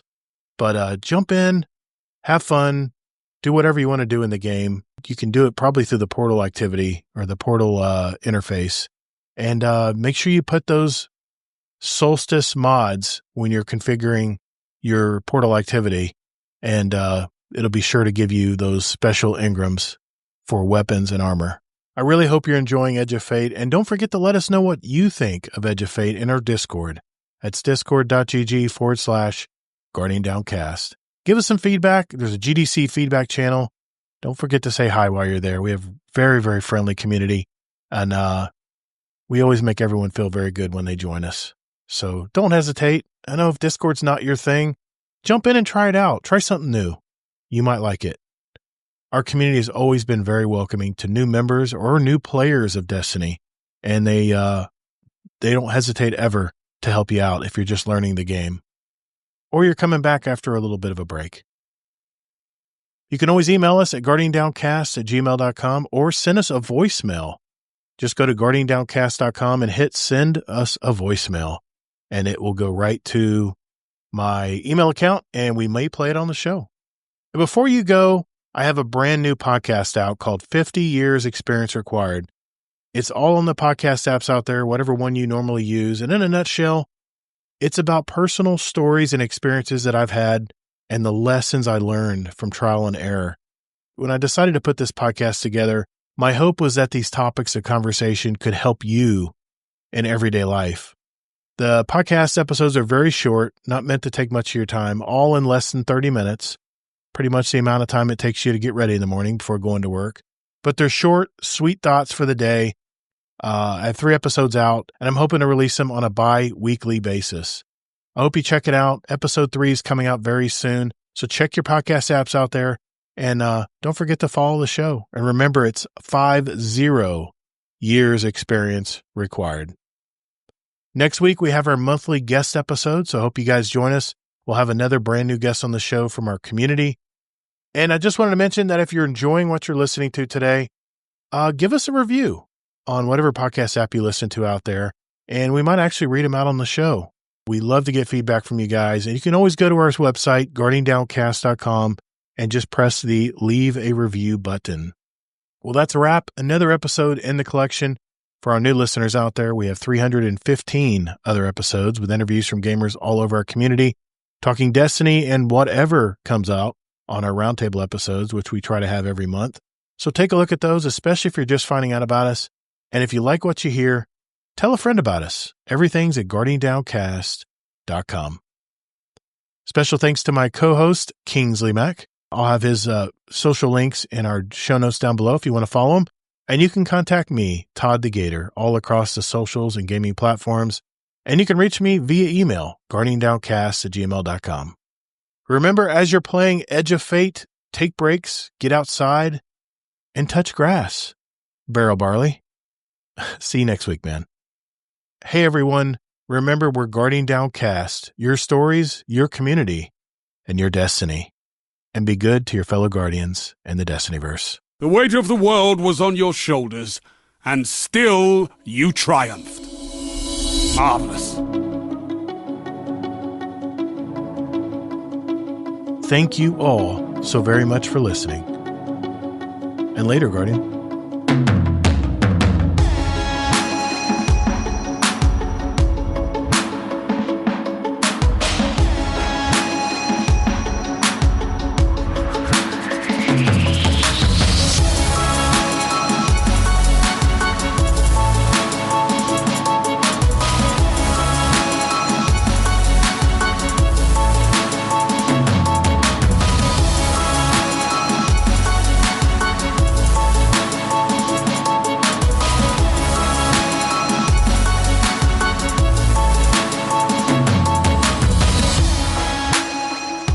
But thanks everyone for coming out tonight. I know it was kind of a light week. We didn't have a ton we wanted to talk about tonight.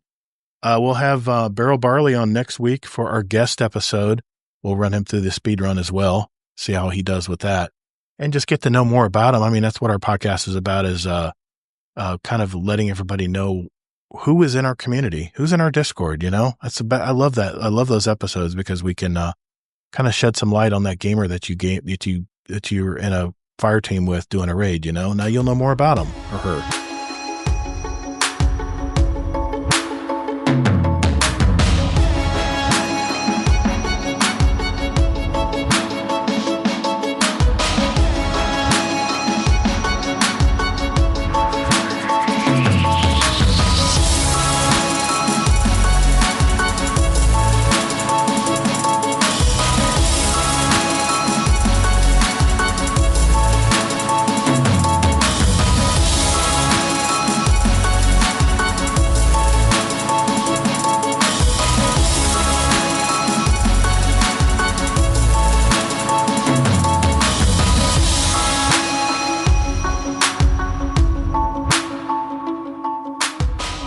And have all these decked out guns that I know, these power,